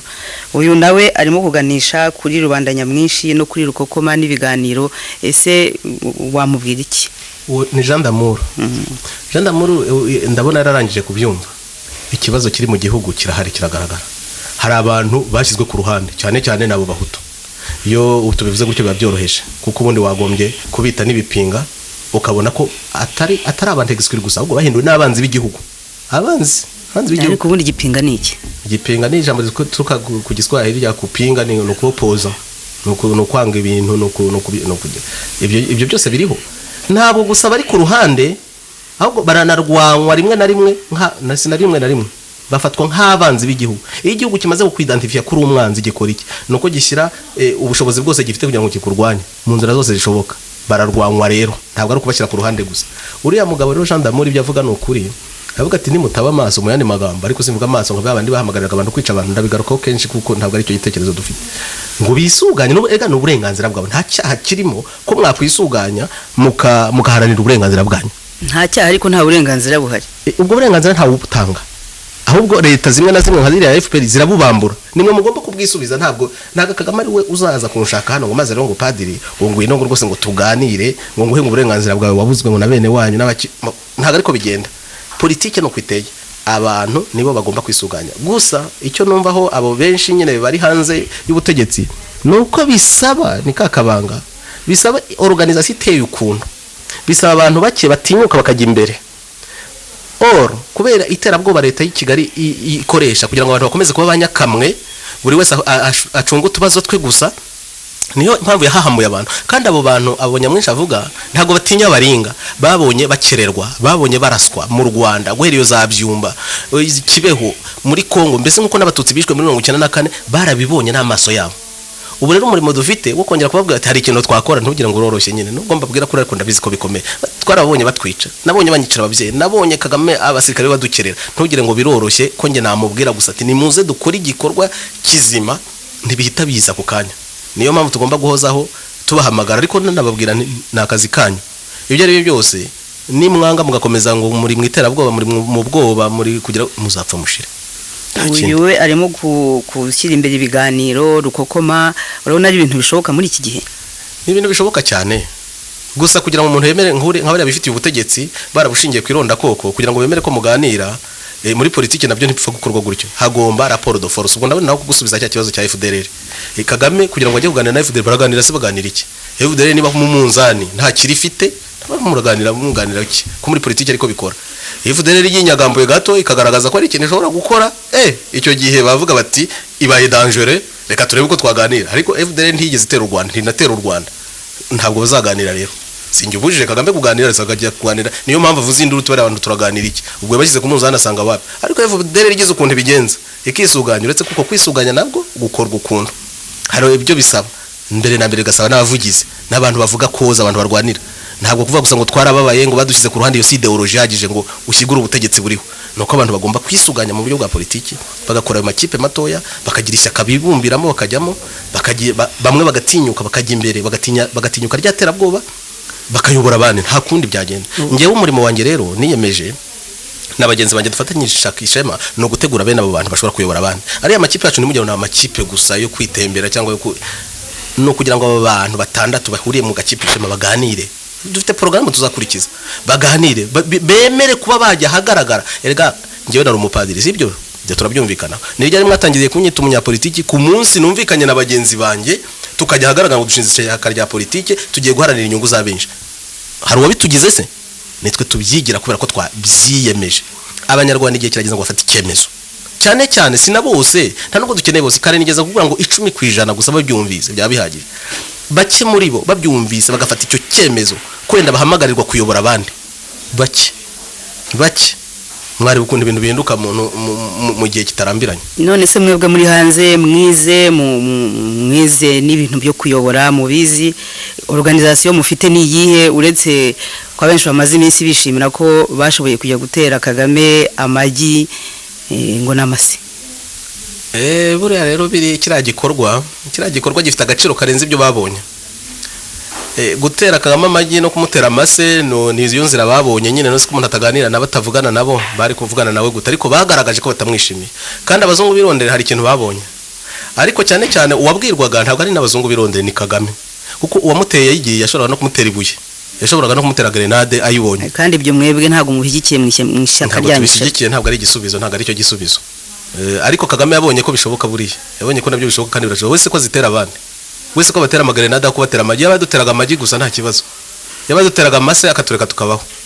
Noneho rero ukira gikorwa ubwacyo si gikorwa gihabwa agaciro ka politiki kubera bikurikiyeho n'ibyagiteguriye. Abagiteguye bakoze umurimo mwiza, ariko icy'ingenzi ni ugukomeza. Ubwo rero nkagira ngo urambaza uti kwisuganya kwanyu no kwisuganya guteye gute? Mu by'ukuri iyo abantu bashatse guhindura ibintu muri politiki bagomba gukora, hari ahantu hakorerwa politiki ntikorerwa mu nzira. Ntabwo naba ningenyine ngo ndi gukora politiki ngenyine. Politiki itangira y'abantu bishyize hamwe mu mutwe wa politiki. Nkureho urwikekwe rubaho, association zishobora gukora ibikorwa byinshi byiza, association zishobora gufasha abakene, zishobora gufasha abarwayi, ariko association ntabwo arizo zihindura ibintu ngo zifate ubutegetsi.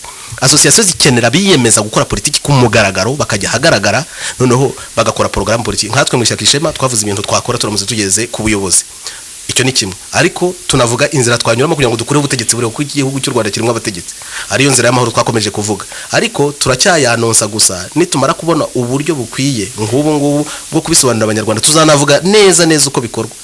Erega yo mbwiye abantu ngo mwiryamiye iminsi 15 ibintu byahinduka mu Rwanda, manzi icyo ndi kuvuga. Kandi bikozwe koko, ngewe nzi ibibazo byose bya politike bihita biteza ako kanya. Umuturage ngiriye ikiza akavuga ati wa mugani reka twiryamire turebe uko biri bugenda. Si ngombwa ko yumva ibiri bukurikireho byose, ariko nge wamusabye anyemera nko muri deri we, nge wamusabye na bagenzi banjye ko icyo gikorwa cyakorwa tuba tuzi icyo biri bubyare.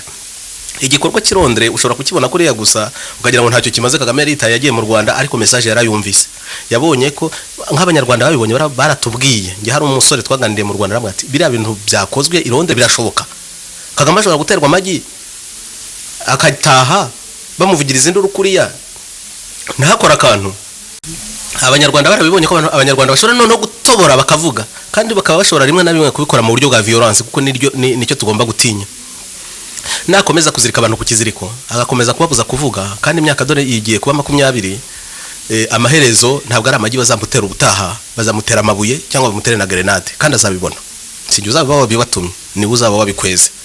Ubwo rero organisation twebwe dukomeza kugira nta yindi ni nk'ibi turimo byo gusobanurira abavandimwe icyo twakora, byo kubabwira ntitubivuga mu kiganiro kimwe, ni ibiki twakora tugeze ku butegetsi kugira ngo dukosore kira kibazo kironda koko ni ironda karere. Erega n'akarere karimo kuko abaturutse Uganda bafite ububasha abandi batagira. Niyo ya formule nahoze mvuga wenda tutaganiraho, none tuzaganiraho ubutaha ukuntu twakemura ibibazo aho n'abatutsi bakibona mu gihugu bafite amahoro. Organisation iri gukora, ariko organisation isaba abantu, nicyo gikomeye muri politiki. Ubu rero ukundebe uko ngenzi kwandika cyane, umwe nkwandikira igitabo mu byumweru 2 ukatwumvikana kuri teme, nakwicara mu biro byanye nkacyandika nkakirangiza. Umbwiye se ngo nkora iki? Ariko politiki niyo nabanze ubwenge bumeze gute, niyo naba mfite ubushake bumeze gute, ni ikintu ndakora ngenyene gisaba abandi. Niho politiki gorera, kandi gasaba abantu nabo biyemeje bafashe icyemezo determine. Abo ngabo nibo tugishakisha, umunsi babonetse bahagije kandi biri mu nzira, tuzafatanya n'abandi bose tuzabigeraho. Mwatubwiraga ko mufite ingamba rwose zo kugira ngo muzafashe u Rwanda kuva muri ibibazo ruhoramo, cyane ryoronda koko nironda karere. Wanditse ku rubuga Le Prophète ndetse umaze no gusobanura. Hari rero umugabo witwa Michel Nibizi watwandikiye avuga ati maze rero nshyigikiye urugamba rwa padiri, ati maze rero nshyigikira urugamba Padiri Nahimana rwana, ariko mbona intambara ye itazoroha cyane, kuko natabona iriya miliyoni y'amayero intambara ye izahagarara se. arateganya iyihe ngamba yo kugira ngo akusanye ariya mafaranga? Ese ko hari ikipe yifuzaga igizwe n'impuguke z'ubwoko bunyuranye, ibyo gushyira iyo kipe bigeze hehe? Ikibazo cya Michel ni ikibazo cyiza. Mbere na mbere ko ku rugamba ntirworoshye, ruramutse rworoshye ngira ngo ntabwo rwahagurutsa abagabo. No rubanza rukomeye, no rugamba rukomeye. Akanavuga ati ko ese ko yari yaravuze ko akeneye miliyoni kugira ngo agire ikintu akora, natayibona bizagenda gute? Iyo miliyoni rero twavuze nuko twashaka kumvikanisha ko bimwe mu byabangamiye abatubanjirije mu mashyaka ya politiki nuko nta kintu abantu bashobora kugeraho badafite amafaranga nibura make yo gukoresha. Abo duhanganye ubutegetsi bw'i Kigali bufite ibintu byose, bufite igihugu ndetse ibya leta bwabigize iby'ishyaka. Mwumvise ko ishyaka rya FPR rirushana leta amafaranga rwose, baratanga ruswa mu binyamakuru, baraha abantu b'abazungu amafaranga menshi cyane babavuganira hirya no hino. Abo barahari kugira ngo natwe tubashe kugira akajambo tuvuga, tubashe kubona umwanya kuri radio cyangwa kuri televiziyo dutambutse ikiganiro, bisaba kubishyura ibyo bintu byose. Kugira ngo mbashe gukora urugendo nge muri Amerika, tujye mu Bushinwa, tujye hehe, bisaba amafaranga. Ayo mafaranga ntayo mfite, cyane cyane ko kugira ngo mbashe gukora politiki naretse n'akazi kari kantonze nkaje. Bisaba rero ko niba turi mu nyungu za benshi, abo benshi nyine bagomba gukanguka nyine nabo bakavuga ati kadushyikira urugamba nkuko Michel ari kubivuga. Ubwo ronka bantegereje, hari abatangiye kujya badutera inkunga buke buke, cyane cyane ko twabagijeho umushinga wuko kugira ngo tubashe kubwira n'abanyarwanda nyine tubabwira ati nimukanguke mwirwaneho, murwane ku burenganzira bwanyu, mutamenya amaraso y'abandi yabagenzi banyu. Dukeneye nka radio yo kuvugiraho. Ubu rero ndagira ngo mbwire Michel ko twabonye uburyo iyo radio yavuga. Hari abari baraduciye intege ngo iyo radio ntizavuga. Iyo radio izavuga, ariko kugira ngo ivuge hakenewe kugura ibikoresho, hakenewe guhema abanyamakuru, hakenewe aho izabiri kugira ngo ibashe gukora. Mbonye rwose abashyigikira uwo mushinga mu buryo bw'amafaranga, kuko nicyo ndafite nyine. Nibyo navuze ngo ati politiki ntuyikora wenyine. Nk'ubu nasobanura ibintu rwose nabisobanura, abantu bantumye ngo nimbavugire nabikora, niyo nabambagaza imbere ya Kagame nabikora, niyo nabambagaza imbere ya Perezida wa Amerika namubwira icyo abanyarwanda batekereza. Ariko ngakenera ko haboneka umupira utunjyana mu ndege hamwe n'abandi nkagenda. Ibyo rero si ngewe wabyikora byose. Ni dufatanye abanyarwanda badushyigikire, bashyigikire uwo mushinga, bizakunda. Kuvuga ngo miliyoni nizo tuzayibona, ndagira ngo nsubize Michel ko iyo miliyoni narenze tuzayibona, kuko nizeye ko niba koko ikibazo tuvuga kiriho abanyarwanda bakaba barengana, by'umwihariko abahutu. Nongera bivuge nge sintinya kubivuga, nabonye hari abajya batinya kubivuga. Abahutu bakaba bazi ko bafite ikibazo, ntabwo ari bo bakennye, cyane cyane ababa hanze ntabwo ari bo bakenne kuri iyi si batabona iyo miliyoni na miliyoni zingahe bazibona. Hari umukecuru wigeze kunseka ati wowe urarwana n'abamiliyarderi bafite za miliyari, tingukugirira impuhwe uri gusaba miliyoni gusa. Ntabwo ari njye uyisaba ngo intunge, ntabwo ari ayo guhemba bo mwishakishema twese, buri wese yarabayeho yari yitunze, ariko hari ibikorwa bisaba amafaranga. Niba abo bahutu cyangwa se abo banyarwanda bumva kuko bafite ikibazo kandi babona hari icyo twabafasha mu kugikemura, ntibatinde, ntibazuyaze, ntibadutera inkunga. Nge nzabasobanurira iyo ntangajomana yanjye mfashe, nzabasobanurira ku mugaragaro icyo ayo mafaranga yakoze, kandi nzi neza ko urugamba tuzarutsinda. Nibatinyuke rero, cyane cyane abanyemari badushyigikire, badutera inkunga uko babishoboye. Nge nzabasobanurira icyo ayo mafaranga yakoze n'angajoma, nimfa bagenzi banjye bazabisobanure, tuzabasobanurira icyo yakoze, ariko icyo agomba gukora ni kimwe, nuko twibohoza duharanira uburenganzira bwacu, tukajya mu gihugu dusangamwe abandi, tugomba kukibanamo mu mahoro nk'uko Jean Damour yabivugaga. Nta kindi nicyo tugamije. Miliyoni rero Michel, niba unyumva rwose, miliyoni zaboneka, ahubwo nta musanzu wawe ndabona, nawe uzagire bwangu nawe utange urebe trezoriye w'Ishema umushyikirize. Ndetse muri iki cyumweru nzashyira konte ku rubuga rwa internet rwa Le Prophète, abashaka kudushyigitera inkunga bazanyuzaho iyo nkunga. Ni konte ya association yitwa iPad, Association Internationale Paix Démocratie. Iyo konte rwose muzayikoreshe, mushireho inkunga mushaka kudutera, hanyuma muzambaze iki inkunga yakoze, nzakibasobanurira. Ariko sinzakenda no kukibasobanurira, namwe muzamukibona ko ibyo twabasezeranyije turi kubikora, ko radio iri kuvuga abanyarwanda bakayumva, ko turi mu mishyikirano n'abayobozi b'ibindi bihugu, ko ndetse ni Kigali dushobora kuvugana cyangwa se tukabwira abanyarwanda tuti ni mubivumbureho kubera ko banze kubahiriza uburenganzira bwacu. Michel ntagire impungenge, icyo akora abantu bumve ko bazadushyigikira. Niba atadushyigikira koko banze kudushyigikira burundu biramutse bibaye, uretse ko nge ntabyemera ko bishoboka, nabwo nafata ijambo nk'uko ndifite nkababwira ndi twarababwiye mu dushyigikire, none ntabwo muri kubikora, mbabwira bagerageje kudushyigikira icyo byatanze nicyo twayakoresheje, mbasezereho mve muri politiki nkuko ntabwo ari cyo umuntu yakora gusa kujya wirirwa uvuga abantu batakumva. Dusezere tujye kwishyaka, ishyaka riravuka ariko abantu bashobora no kurisesa, tujye turarisheshe twebwe, nta cyizere mudufitiye, ntabwo tuzabigumamo. Ariko ibyo ntibizabaho, ndabizi neza ko abanyarwanda bafite ubushake. Nabonye hari abatangiye gusobanukirwa, hari n'abatangiye kudutera inkunga rwose. Michel, ugira icyizere, bizabaho, abanyarwanda bazadutera inkunga, amafaranga yose akenewe yagera kuri miliyoni yayirenga azaboneka kugira ngo urugamba turiho turutsinde dufatanyije n'abandi bose bafite ubushake. Hari akabazo kanyuma kakurikiragaho, arabaza ngo wigeze kuvuga ko uzashyiraho ikipe y'impuguke, ugeze he ushyiraho iyo kipe y'impuguke? Ese ko hari ikipe yifuzaga igizwe n'impuguke z'ubwoko bunyuranye, ibyo gushyira ikipe bigeze hehe?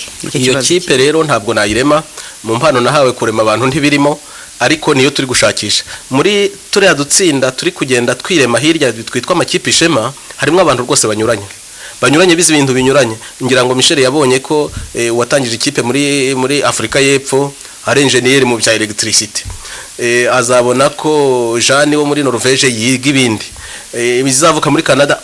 Ubwo bushobozi bunyuranye bw'abo bantu buzagaragara muri ayo makipe kimwe n'abandi. Hari uwo maze iminsi mubona yandika ku rubuga Prophète witwa Alexis Habiyaremye w'umudokiteri mu bya ekonomi n'ibindi nk'ibyo ngibyo.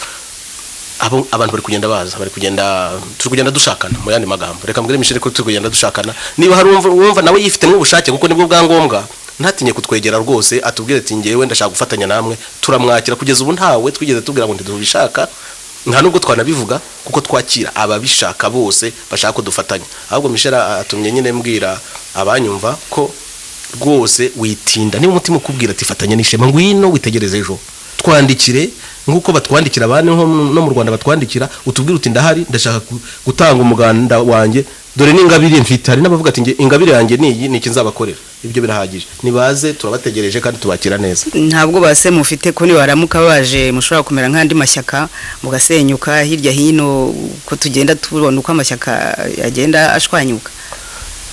Icyo ngicyo muri politiki abantu bose bagomba kukitegura. Twe ntabwo bakiduteye, turashaka kwakira abantu bose, ariko ari igihe abantu baza bakabona wenda ibyo bashakaga batabibonyemo bakigendera.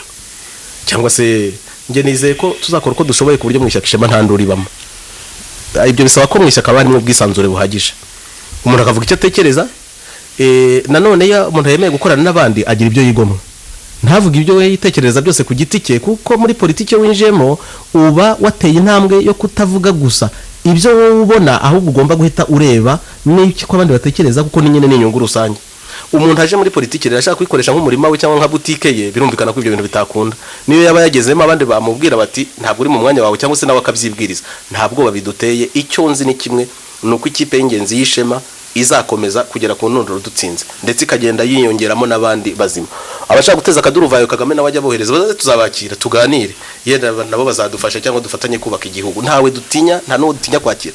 Uzumva yavuze ko yashatse kujya mu ishyaka ishema, yaba umuti yaba umututsi yaba umutwa, tukavuga ko twebwe twanze, akavuga ko twanze kumwakira, azabitangaze ku mugaragaro, tubiganireho tubisobanure. Ntabwo bizabaho, nta nibiriho. Iyo umuntu aje se mubirwa n'iki ko yoherejwe na Kagame, ntabwo dukeneye kubimenya. Ya apfe kuba ari umunyarwanda utubwira ko ashaka ko ibintu bihinduka muri kiriya gihugu. Ubundi ntabwo twakira umuntu ku giti cye adafite ikipe aturukamo, ibanga ni naho riri. Adafite ikipe aturukamo, umuntu ku giti cye ashobora kwiyandikisha, ariko buri gihe turamubwira tuti uzaba mu Rwanda shyaka mu buryo bwa politiki tutari nyakamwe, ari uko ufite n'ikipe ukorana nayo. Iyo kipe rero naho ibintu byose bikorerwa, naho bitangirira, no kuvuga aziga kuvugana n'abandi bamureberaho, niba ari ugenda azagenda kiri mu rwego rw'ikipe, kandi mu rwego rw'ikipe nta mahana arimo. Ni nayo mpamvu twiyemeje ko mu ikipe utegetswe kugaragara n'umuntu umwe gusa uyiyobora. Abandi rero niba hagati aho bakitoza, bakiri mu ishuri bakiganira, ashatse kwigendera abonye ntacyo bimubwiye yakwigendera, ariko numa ntanduro bizatera. Kandi n'umuyobozi w'ikipe ashatse kwigendera yadusezera akigendera. Umuntu umuyobozi w'ikipe avuze se singi shaka gukorana n'ishema, n'uburenganzira bwe rwose yakwigendera. Uko umuntu yizana ni nako yijyana mu ishyaka, kandi aramusazanya amanyanga agatangira guteza akavuyo, ashaka utunyungu twe gusa, adashaka gufatanya n'abandi, adashaka inyungu rusange. Natwe dufite uburenganzira bwo kumubwira tuti nturi mu mwanya wawe. Ndumva ari uburenganzira bwacu, nta nduru izaba, ariko ibintu byose bizakorwa binyuze mu mucyo. Ibyo ndabibijeje kandi niko bizagenda. Urakoze padiri, ndagira ngo tugane ku musozo. Kuri iyi nyandiko yawe wise ironda koko n'ironda karere, hari ingingo zigera kuri 11 washyizemo zigaragaza iryo ronda koko n'ironda karere. Ndagira ngo utange ingero nkeya ku buryo abasoma urwandiko cyangwa se abakumva bumva kuko icyo washatse kuvuga. Nk'uragira uti ku ngingo ya mbere yerekana uruhare rw'ubutegetsi bwa Kagame mu kwimakaza politiki ironda koko n'ironda karere. Ya mbere, ubutegetsi bwa Kagame bwahisemo kwiyubakira ku bantu bake cyane b'indobanure z'abatutsi b'abasirikare biyita abasajya, kuko babyirukiye mu buhungiro mu gihugu cya Uganda. Abaturutse Uganda bitwara nk'aho ari bo bafite agaciro kurusha abandi banyarwanda. Ibi nibyo? Ibyo rwose niko bimeze, ahubwo ikibazo nuko abo basajya nabo batangiye gusubiranamo. Hari abo nabonye batangiye birukanye basanga no mu buhungiro bajya kubarasa, birababaje, ariko niko bimeze mu gihugu. Birahagije kubura Kigali ngo umenye ko Ubugande wagira ngo Kigali ni kapitali y'Ubugande. Abantu nyine bakomotse Ubugande bafite agaciro karenza kabandi. Hari igihe byigeze kuba no mu Rwanda ko abanyenduga bumva ari bo bafite agaciro kurusha abandi mu gihugu. Bukeye ubutegetsi buhindutse, abo muri Noro nabo bumva ari bo bafite agaciro kurusha kandi ayo n'amateka y'u Rwanda. Ubu noneho n'Abagande bagezweho, ibyo birazwe. Ariko ibyo bifite aho bituruka kandi hakomeye. Buriya urebye nuko nyine tutavuga ibya FPR, ntabwo ntawanshize kuyivugira, ariko urebye abana bishwe kandi b'abatutsi baturutse muri Kongo, baturutse ni Burundi, bakicwa bazira gusa ko ari intellectuel nkuko babita intellectuals, bakabica bakabakubisa udufuni hariya muri rashyamba wakumirwa ngo kugira ngo nibafata igihugu batazabayobora. Ibyo ntabwo ari amatiku, ibyo ni ibintu bizwi, imiryango yagiye hatakariza abana. Na umusirikare wese mwabaza muri FPR azakuvuga ko ariko byagenze, bazira iyo bakomoka, kugira ngo Abagande batazi gusoma no kwandika nk'abayibingira, abari baba generali biyuzuza inyenyeri, baba bategetsi nkuko ari abategetsi mu gihugu. Ibyo rero biriho, ariko bigera no mu baturage basanzwe. Abaturutse Bugande barisanga kuri bura butegetsi, barabanye, barazi, bafite avantage nyinshi abandi badafite. Ariko se si byo koko? Ntawa bitinda ikibazo ga suko babona iza avantage ngo zibagirira akamaro, nabo barabikeneye. Ikibazo nuko kugira ngo bazigire bagomba kwegeza y'abandi, exclude les autres. Ikibazo naho kivukira, abatutsi bisuganyije bagakora igikorwa cy'amajyambere, ninde se wabigaye? Ikibazo nuko kugira ngo babeho bumva abandi bagomba gupfa. Aho ho abavutse ikibazo gikomeye, nicyo cyitwa ironda koko n'ironda karere. Ku ngingo ya kabiri uragira uti Kagame n'agatsiko ke biyemeje kubakira ubutegetsi ku gisirikare n'igipolisi kiyobowe n'abaofisiye b'abatutsi gusa. Ibyo byo ndashyizeho n'ifoto, ndumva ntarema ifoto yaho komandoma y'abasirikare nta muhutu n'umwubamo mu gihugu nka kiri. Ariko ku ifoto ntiwamenye umuhutu n'umututsi ugiye kuzana iby'amazuru. Turabazi nyine Abarundi ko bari barabikuye mu irangamuntu, ejo bundi bagiye mu mishyikirano Arusha babibwiwe n'iki, turaziranye. Ushobora nyine kwibeshya bibaho. Nabonye hari abantu bakindagurwa ngo n'abatutsi, atari nabo, nubwo n'abatutsi batagomba kwicwa gutyo. Abantu bashaka kwibeshya ku muntu, ariko bari mu butegetsi bo kwirobanura barabizi, ni indobanure nyine baraziranye. Ubusijanisha umuntu wenda bivuze nk'ubwo mu gipolisi n'igisirikare hari nka 40% b'abatutsi n'abahutu. Ndavuga aho komandoma gusa, kuko impamvu mvuga aho komandoma sura yize nuko mu gisirikare igifite agaciro ni itegeko. Utanga itegeko ni ufite agaciro mu gisirikare. Naho les hommes de troupe ni barahutu n'abatwa baragenda kubera ko officier komanda yabivuze. Ni 100% n'abatutsi muri komandoma y'igisirikare cy'u Rwanda. Ibyo nibyo biteye iseseme, ni nabyo biteye ubwoba kubona igisirikare mu gihugu nka kiriya gifata imyanya yose. Nta muhutu waba generali uretse Rwarakabije, nawe muzi ko atakiba no mu gisirikare, uretse Marcel Gatsinzi, nta muhutu ufite ibitekerezo ushaka kubaka igihugu waba generali ngo yinjire muri zirangabo nawe akore umurimo muzima. Iryo nironda koko turarirambiwe. Abahutu bagomba guhaguruka bakanaryanga kuko nagasuzuguro karenze urugero. Nta n'uburenganzira bafite bwo kubikora kuri. Ninde se wabwiye ko igihugu ari cyabo bonyine? Ninde se wabwiye ko ari bo bonyine bagomba kuyobora ingabo? Ariko impamvu babikora, ingabo nizo zifite ubutegetsi, kubera ko ari bwa butegetsi bushingiye ku iterabwoba. Ugomba kuzigira nyine ukizera abatanga komandomo kugira ngo umenye ko ubutegetsi uzabufata mu gihugu n'ubutegetsi bw'igitugu bushingiye kuri abo. Ku ngingo ya gatatu uravuga uti bafashe icyemezo cyo gushyira imyanya yose ifatirwamo ibyemezo kimwe n'ihemba amafaranga atubutse iyo mu nzego zo z'ubuzima bw'igihugu mu maboko y'abatutsi gusa.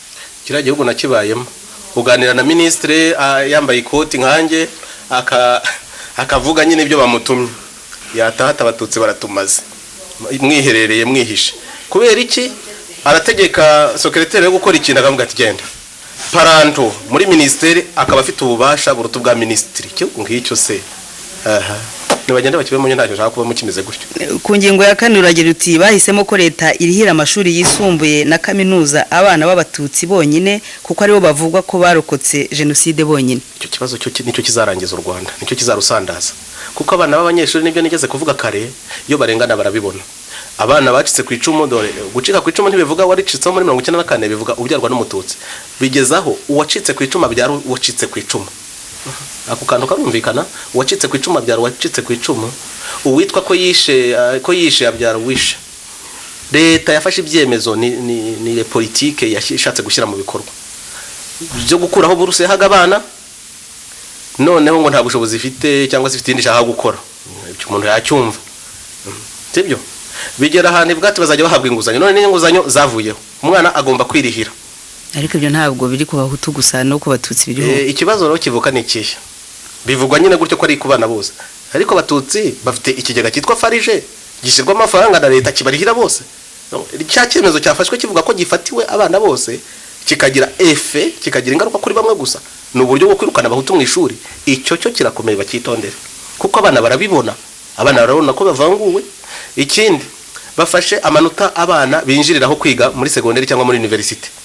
Bafashe abana ngo bacitse ku icumu batangiriye ku manota ya nyirarureshwa, mu gihe hari abandi bafite atanarenga, bafite menshi batagiye kubera ko ari abavuto. Iringaniza kandi bararyamaganaga, ariko siniringaniza gusa. Nukuvuga ngo umututsi yemerewe kwiga kereka we yinaniwe, agahabwa ibintu byose na leta.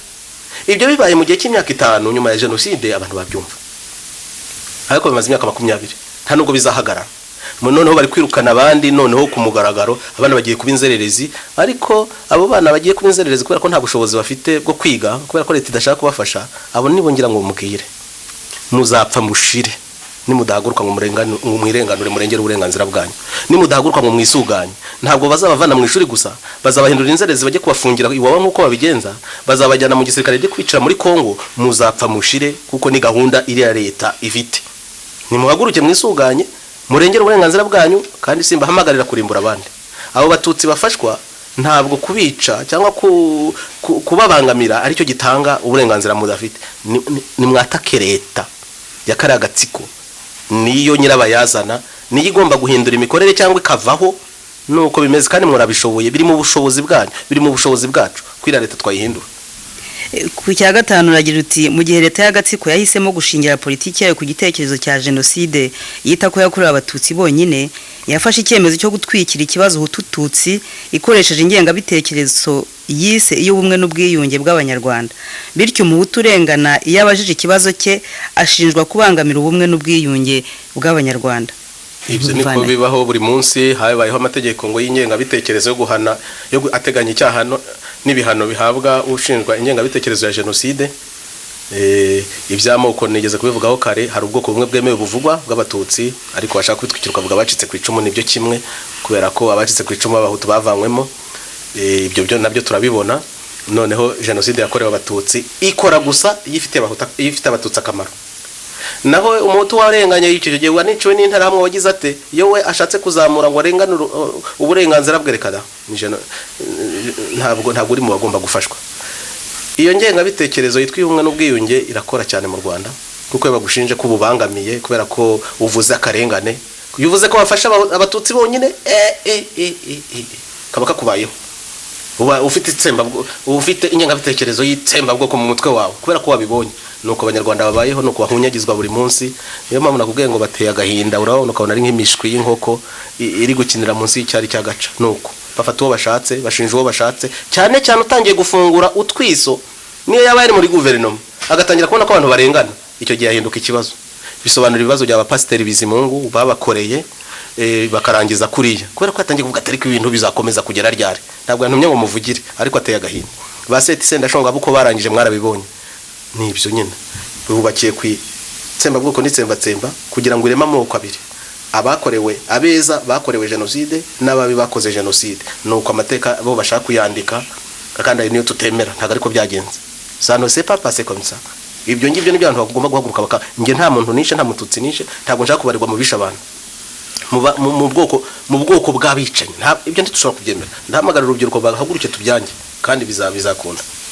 ku cya gatandatu uravuga uti bahisemo gukoresha inkiko gacaca bazishinga gucira abahutu bonyine imanza zibahamya icyaha cya jenoside hagamijwe gusenya bidasubirwaho umuhutu wese ujijutse cyangwa se wifitiye umutungo. Ibyo byose mbivuga gutyo nabikozeho n'igitabo gikomeye cyane nerekanye muri universite muri Droit. Zirankiko gacaca twazivugaho bukira bugacya kubera ko zirankiko gacaca zashoboraga no kutabaho hakabaho ubundi buryo, ariko nakanya babonye bahuma amahanga amaso kubera ko nta n'uwavugiraga nyine abazazigwamo abo zizabaga zibaho. Zirankiko ni inkiko z'ubwoko. Hari umuntu tutsi bigeze mu baciro urubanza mu nkiko gacaca abantu bakabishyira gutya ngo ni itegeko ngo rire gushyira ku rukiko rureba ubwoko. Icyo kintu ubundi turacyumva kubera ko tukikirimo, ariko ejo cyangwa ejo bundi bazavuga ati ibintu byabaye abantu bareba abahutu gusa, kandi uwo bashaka ikiza cy'inkiko gacaca nuko bagufata ejo mu gitondo ukabarangije gucirwa imyaka 30 biba birangiye. Niba gucirira urubanza bakagukatira imyaka 30 cyangwa se burundu y'akato biba birangiye, baba bagukuye mu nzira. Benshi baziguyemo nuko nyine babegejeyo nta nukundi. Urongera uti ngiye kongeraho akantu uti byageze naho bafata umuzungu wumve ko akaboko kakoze ahantu gahora kisumbukuruza, bafata umuzungu baramucakira nawe mu masaha atarenza ngahe ababonye bamushinja batigeze banamubona nawe arakatirwa. Nashaka kuvuga uyu mubirigi mwene wanyu uriya mupadiri Gitonis mu masaha ngahe nawe bakaba baramukatiye. Niho abantu batangiye koza ate kwiza inkiko zikora gute ko tuzi ko ubucamanza bukora umuntu mu masaha ngahe abakatiwe imyaka ingana kuriya. Mu mibare yabo nyine baranihuta cyane, rimwe na rimwe nubwo bavuga ngo bazi ubwenge ukabona nabwo umuntu yabushyiraho akabazo. Hari indi ngingo uvuga ya 7 uti bahisemo politiki zinyuranye, politiki publique zibangamira rubanda rugufi hagamijwe kubicisha inzara no kubabuza umutekano ku buryo buhoraho, kubarandurira imyaka, kubasenyera amazu, kubategeka gutanga imisanzu, amaturo n'amakuru by'urudaca. Ibise nironda koko nironda karere. Ibyo bintu nabyo no kubisuzuma. Ejo bundi hari inyandiko nabonye ku gihe.com ivuga ngo abasaza n'abakecuru bacitse ku icumu ngo bazajya bahembwa 50 buri kwezi. 50 mwarimu arakora ntahembwe 50. Byumvikane neza. Nge sinanze ko bafasha umuntu w'umusaza cyangwa umukecuru utishoboye, ariko gufata abo mu bwoko bumwe gusa nyine ukajya ubahemba ayo mafaranga mu gihe igihugu gifite ibibazo, ntushoboye kurihira abana, ntushoboye kugira gute bwoko bumwe gusa ugatangira kuburihira. Ibyo ngibyo nyine niho ikibazo kivukira. Ubwo rero kuri icyo kibazo wambazaga ibyo kurandura imyaka no kugira guterega abantu abanyarwanda bafite ko batuye bazabicunge. Ibyemezo byose bifatwa n'ira leta biba bifite abo bigamije biri bugereho. None se badusenyeye twembanye sibyo, bakadusenyera bati mwe mwubatse nyakatsi turabasenyeye, bakadusenyera ejo mu gitondo ukaba ufite iminye ntayifite. Ubwo icyo cyemezo kiba cyarebaga nde?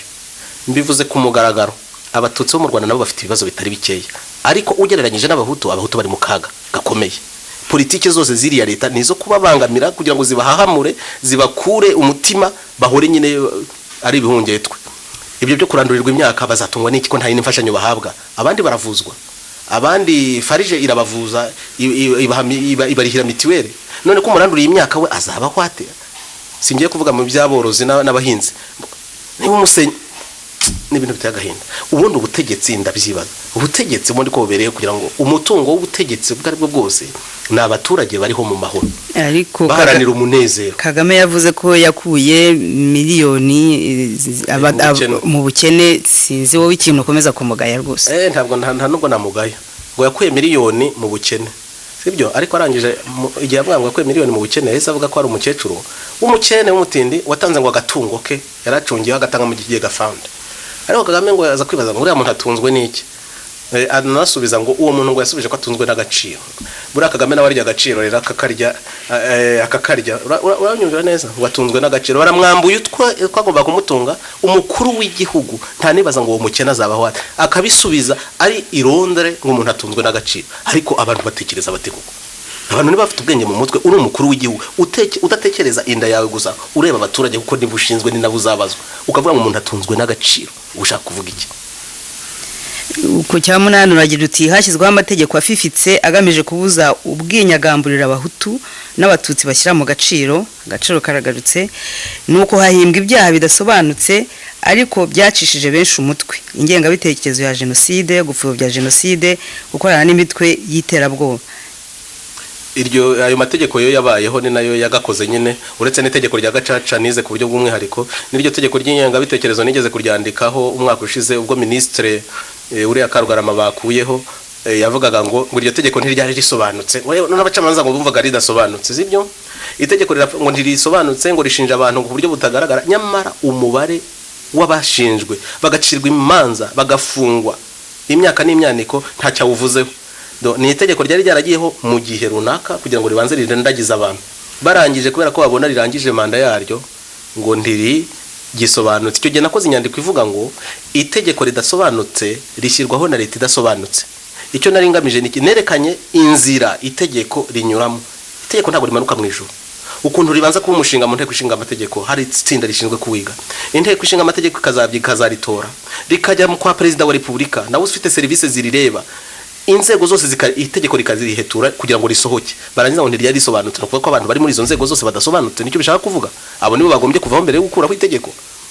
Ayo mategeko rero bayashyizeho ku bushake amategeko criminel yo kwica abantu bose bagufunze imyaka 30 usigaje iki umuryango wawe subahute uretse kwirwa bagemura abana baravuye mu ishuri ibyo bo barabibara bazi icyo bizabyara mu myaka 10-15 ngibyo ngayo ayo mategeko tuzakuraho menshi tugira amahirwe yuko abanyarwanda duhaye ikizere cyo kugera ku butegetsi no gukuraho umwanda abantu bagakora amategeko agamije inyungu za rubanda.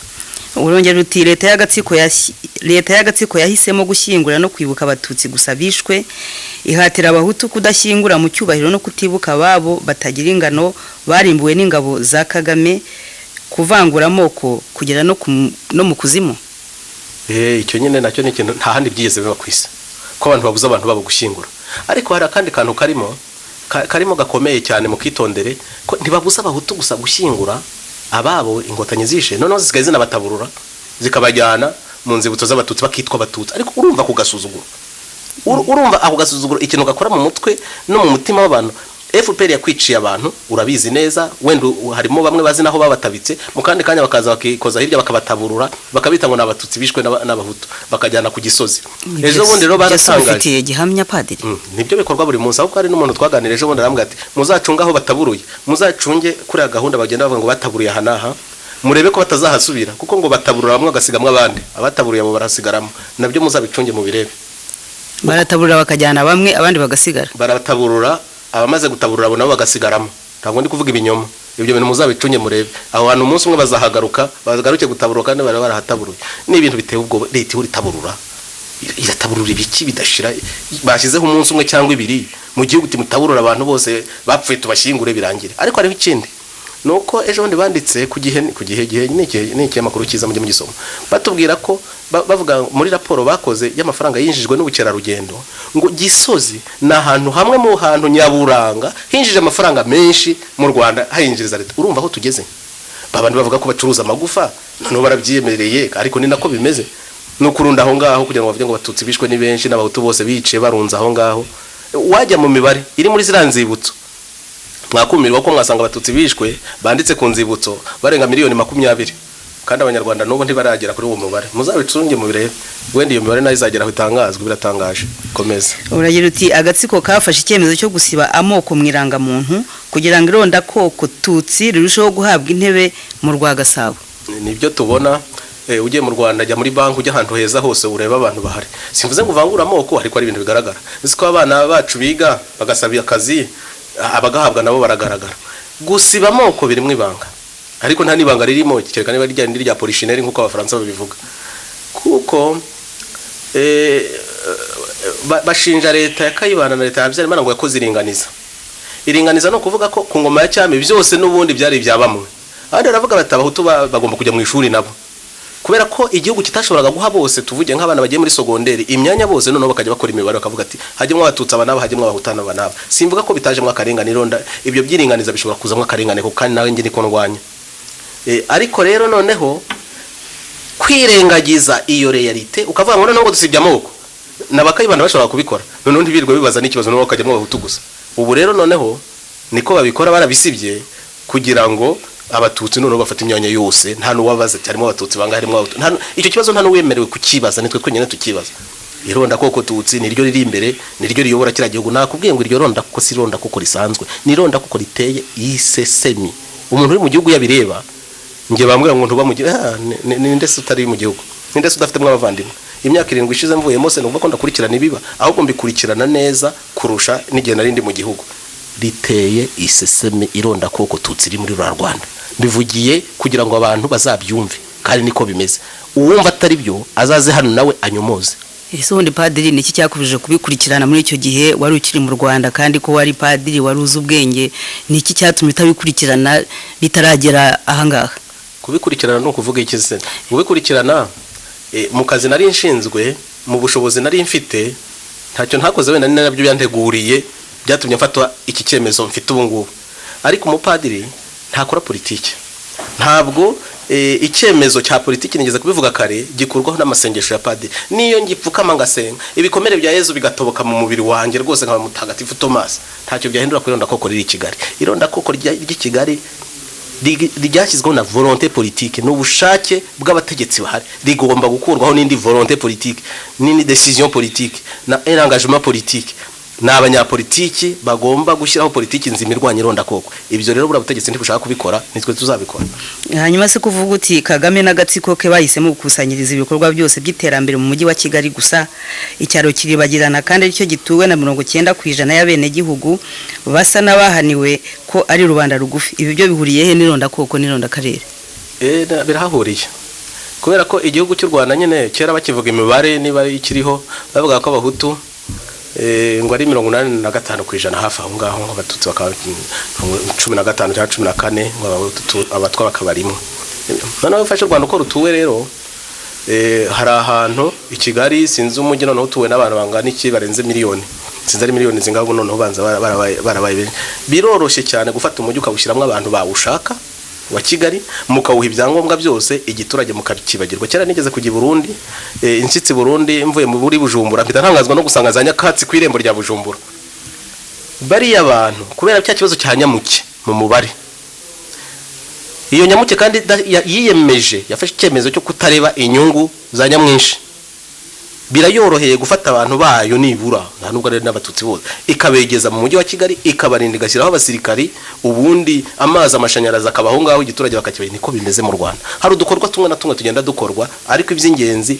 u Rwanda Kagame yavuga u Rwanda bavuga Kigali niyo yereka abanyamahanga irakubuye abatambaye inkweto nta mwanya bayifitemo birumvikana ari bande abakene nta mwanya bayifitemo nuko igihugu cye ni Kigali umutekano amagare n'aterwa iriya abantu bicana rimwe na rimwe nta nicyo biba bivuza abantu baguye muri province nta nicyo baba bavuze umuturage nta gaciro afite muri kira gihugu icy'ingenzi n'abakire bibereye i Kigali n'abinjiza amafaranga baraho mu gatsiko bari muri business ariko aho i Kigali harimo n'abahutu harimo n'abatutsi aho nabo ngo barimo ku buryo rero utavuga ko ari agatsiko k'abatutsi gusa ikibazo cyo kuvuga ngo Kigali tuwe n'abahutu cyangwa abatutsi gusa bangahe ikibazo ubu ngubu no kuvuga igitekerezo kiri inyuma yo gufata ibyiza byose ukabirunda i Kigali gusa nicyo kibazo kironda akarere kandi abaturage bari mu giturage ntacyo bafite bishaka kuvuga iki nige ndakubwira ngo nihashaka abari abahutu miliyoni i Kigali ariko nawe washyizemo abandi bawe cyane cyane ko atari na benshi cyane nawe bakaba bari mu kibazo se kiri he abandi bagibirwa bikura amavunjiro ngiyo mu giturage kandi ni benshi kandi ni barubanda ni babandi Kayibanda yitaga rubanda rugufi muri iyo rubanda rugufi rimwe abahutu benshi kuko nibo benshi n'abatutsi bake batagira kivugira kandi nabo babaho. Padiri rero turimo kugana ku musozo ndimo kwibaza niba iki kiganiro twagiranye nitugitambutsa batazakita ikiganiro cy'ingengasi cyangwa ingengabitekerezo.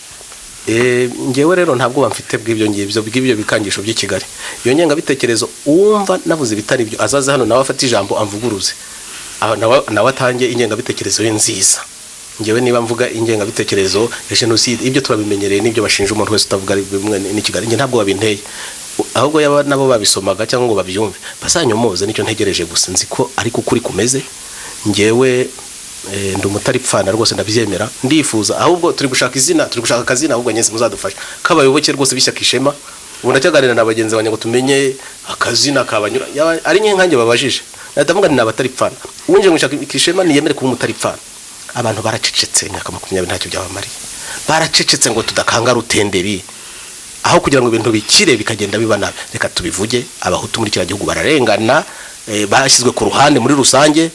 Mbese reka ndeke no kuvuga abahutu, reka nongere nigarukire ku ijambo abakurambere bakoresheje rubanda rugufi, no kuvuga abahutu n'abatutsi batagira kivurira kandi muri kiriya gihugu barimo. Hari umujene twari kumwe nejoga cyangwa ejo bundi ariko mbwira ati sinshoboye kwandika, ariko padiri uzamumbwirire aduhe twebwe tukiri bato message twajya duha abana bavuka, abana bacu bavuka bato, twajya tubabwira iki? Twababwira ayo mateka umaze kutubwira, twabibima bakazibyivumburira. Message ubu ngubu abakiri bato baha abana ni iyihe? Ibibazo by'igihugu ntibimanuka mu ijuru, nta nubwo ari Imana ibitwoherereza iduhana. Ibibazo byose bimwe mu gihugu biremwa n'abantu bakirimo, kandi nabo bonyine bifitemo ubushobozi bwo kubibonera igisubizo. Abana bavuga ntibagatinye kureba bafunguye amaso ngo barebe amateka y'igihugu cyacu, barebe ngo ikibazo cyatangiye ryari, cyatangiye gite, kuko iyo utaza aho uva ntumenya naho werekera. Babimenye bivugwe, abatutsi n'abahutu barapfiki, byatangiye bite, byaje bite. Utabibajije icyo kibazo ntabwo ushobora kubona igisubizo.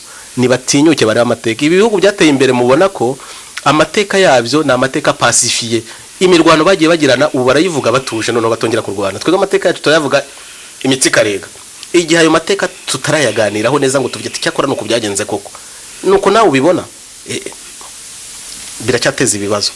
Icyo navuga gusa nta kwibagirwa nuko ikibazo kironda koko abantu ntibakibona kimwe.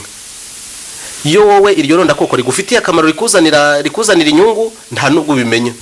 Hari igihe turi batoya twiga, uretse nk'abantu wenda twari dufite nk'abatutsi mu miryango hafi wenda ukabona ko mwana bavangurwa cyangwa se kenshi, ntabwo twamenyaga icyo kibazo kukinariho, ko ari abantu bavangurwa, ko ari abantu bashaka kugira mu by'ukuri ikintu bari babuze ni nko gushaka kujya mu butegetsi bagasanga imiryango irafunze, cyangwa se kuba wavangurwa nyine kubera ubwoko.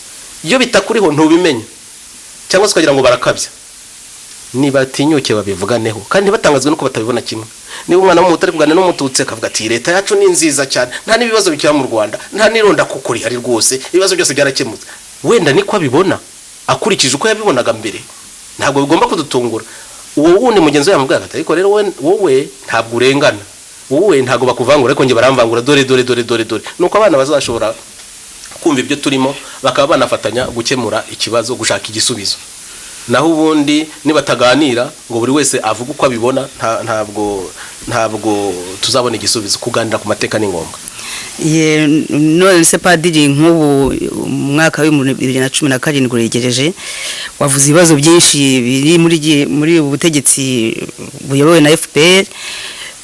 Kagame ari umutegetsi, ari perezida w'igihugu muri 2017, ubundi manda ye yagombye kubirangiye dukurikije amategeko igihugu cy'u Rwanda kigenderaho. Muri 2017 murumva Kagame azarekura ubutegetsi? Hingiza ahubwo mugiye kumbabaza niba nzajya kwiyamamaza.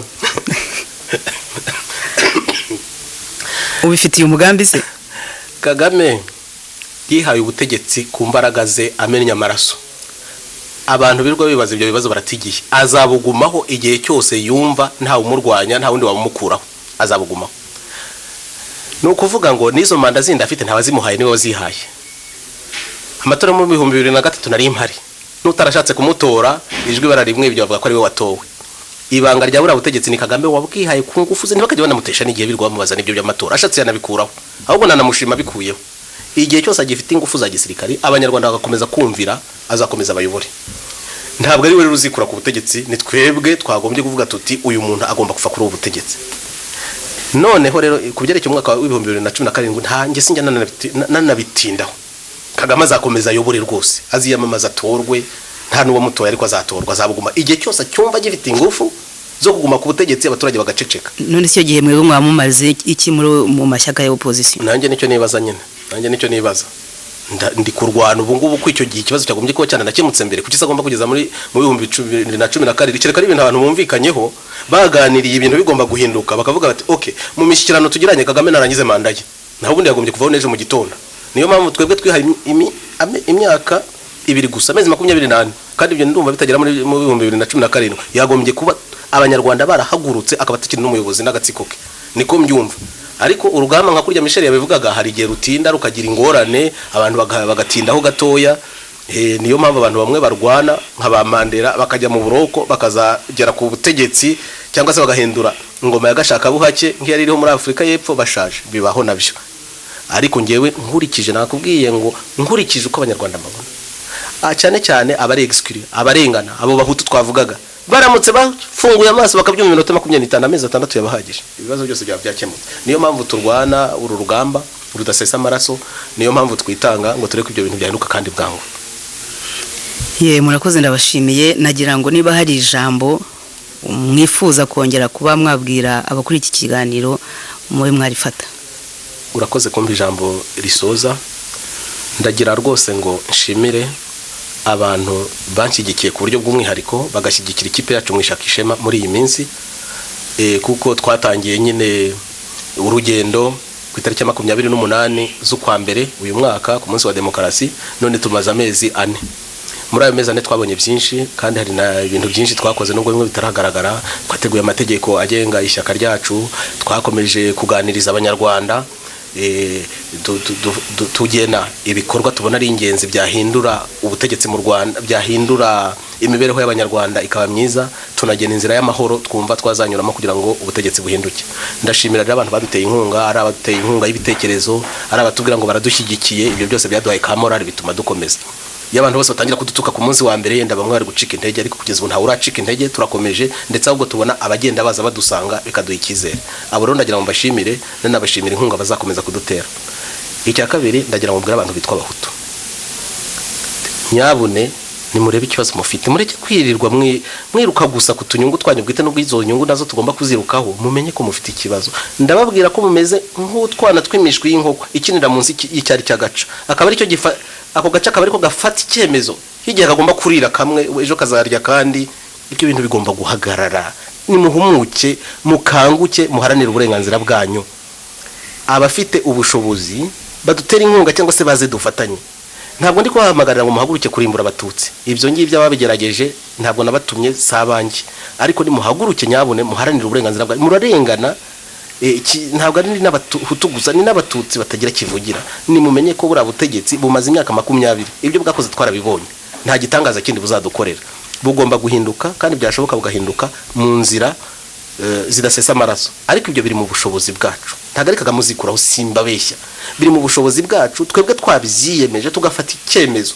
Nababwiye ngo niyo twamara iminsi 15 turyamye twerekana ko tudashyigikiye leta y'i Kigali yaba yahirimye, ahasigaye abantu bakaganira bakareba ikindi bashyiraho. Murakoze, ndabashimiye. Ubwo nzagaruka kubaganiriza ubutaha tuvuga kuri ya formule twavuze. Hakenewe formule ituma ubwinshi bw'abahutu butabamenase ku batutsi, ubwinshi bw'abahutu bugatera ishema abanyarwanda. Ubuke bw'abatutsi ndibubabera impamvu yo kwicwa urubozo cyangwa ngo babuzwe uburenganzira bwabo muri politiki. Iyo formule ya demokarasi, iyo formule ya politiki igomba kuboneka. Twe niyo nshingano twihaye, kandi mbasezeranije ko mu minsi itarambiranye tuzababwira ibitekerezo, mukongeraho ibyanyu, mukatugira inama. Iyo formule ntiraboneka, ndacyo gituma abatutsi bakomeza kwihambira kuri buriya butegetsi. Niyo baba babona ko yenda bwagize n'uruhare mu kubica, niyo baba babona ko ntaho bubajyana, ariko nta kindi babona nabo. Ubwo rero iyo formule nkaba nizeye ko tuzayibona dufatanyije namwe, hakaboneka uburyo bwacu twashyira demokarasi mu Rwanda ituma abahutu n'abatutsi n'abatwa n'abahawe ubwenegihugu babaho bishimiye igihugu cyabo, batewe ishema n'igihugu cyabo. Ubu se formule iriho ni iyihe? Ni y'ubwinshi bw'abahutu bubereye umutwara abatutsi cyane y'ubuke bw'abatutsi bakandamizwa? Formule iriho ni ya demokarasi ishingiye ku matora ya enome inivua ite abahutu bishimira, nta n'ikindi bashaka gutekereza, bumva ari yo demokarasi gusa, igatera ubwoba cyane abatutsi ku buryo bahisemo violence, kumena amaraso kugira ngo bagere ku butegetsi. Nibyo turimo, bazayamena kandi cyane cyane y'abahutu kugeza igihe hazabonekera igisubizo, cyangwa se bibe gatebe gatoki. Ejo bundi abahutu nabo nibumva barambiwe bongere bafata intwaro batsemba abatutsi, abanyarwanda bahore muri ibyo twongere twice miliyoni. Ibyo ngibyo nibyo bigomba kubona igisubizo. Hagomba kuboneka formule ituma bari abantu babana mu mahoro, bakibona mu nzego zose z'ubutegetsi bw'igihugu, z'ubuyobozi bw'igihugu, umuntu agaterwa ishema n'igihugu cye. Ariko kera ngo hari abatutsi bigeze kuvuga ko abahutu n'abatutsi nabo bahuriye, kuko ngo bituvuga ngo ni bene Kanyarwanda, nta Kanyarwanda wabayeho ngo abyare umuhutu abyare n'umututsi. Ibyo ni ideology, ni ingengabitekerezo y'abashaka kwikubira, bashaka kwikubira ibyiza by'igihugu. Niko bigenda. Twebwe turashaka noneho kubivuga ukundi, tujye kwavuga atari n'abavandimwe gusa, ahubwo ari impanga. igihe kirageze ngo abanyarwanda bave muri politiki ya gahini na beri yo gukubitana amahiri, umuvandimwe akavuga ko ubuzima bwa mugenzi we butamureba. Kwe turashaka ko bamumva kandi niko bimeze, ko bamera nk'impanga ziri mu ndimwe, buri wese akeneye gukwega yishyira, nyababyeyi irashwanyuka, impanga zigapfira mu nda. U Rwanda niko rumeze ubu ngubu, abahutu n'abatutsi by'umwihariko, tutibagiwe abatwa n'abahawe ubwenegihugu bo nta kibazo bateye, bameze nk'izo mpanga ziri mu nda ya nyina. Iyo bafashe icyemezo bakiyicamo, abantu barenga miliyoni baba bari gushwanyuranya ababyeyi. Ni impanga, izo mpanga mu nda ya nyina kube uko zigenda zikura ziba nini kandi ndari ntoya, hari n'igihe zifatana zigahoberana kugira ngo zitegereze igihe zizavukira. Niyo zimaze kuvuka zirakomeza zigafatanya. Abanyarwanda abahutu n'abatutsi nibatumva ibintu gutyo, amaherezo ni mabi. Ariko iyo politike twebwe, iyo formule dushaka gukora niyo kuzabumvisha icyo kintu, hanyuma tugashyiraho na politiki nyamara ishingiye ku mahame ya demokarasi ijyanye nabyo. Ni demokarasi y'impanga. Izo mpanga nkajya nzibona ahantu mu nzego zose, nkazibona mu gisirikare ko izo mpanga ziri kumwe, nkazibona muri presidence ko ziri kumwe. Ese ko muri Amerika batora president bagatora na vice president, kuki utoye president w'umuhutu ataba yarashatse formule akiyamamazanya n'umututsi bagafatanya? Kuki muri guverinoma hatabamo senkandi babyumvikanye? Kuki mu gisirikari muri komandoma y'abasirikari iyo formule iyo regre itagaragaramo? Ariko ibyo ngibyo nibyo turi kwivugira gutya tuganira, ni igitekerezo gusa abantu bakiganira, tuzakinononsora neza turebe niba iyo demokarasi y'impanga ishoboka mu Rwanda. Icyakora twe tubona hari ikintu gishoboka, nakabanga naho ubutaha nzakabagezaho, ariko sakabanga kacu gusa, tuzafatanya kukanoza no kukasiga irangi kugira ngo ibe igitekerezo, ibe regre abanyarwanda bakwemera, igakemura ibibazo by'ironda koko. Murakoze, ndabashimiye. Murakoze cyane.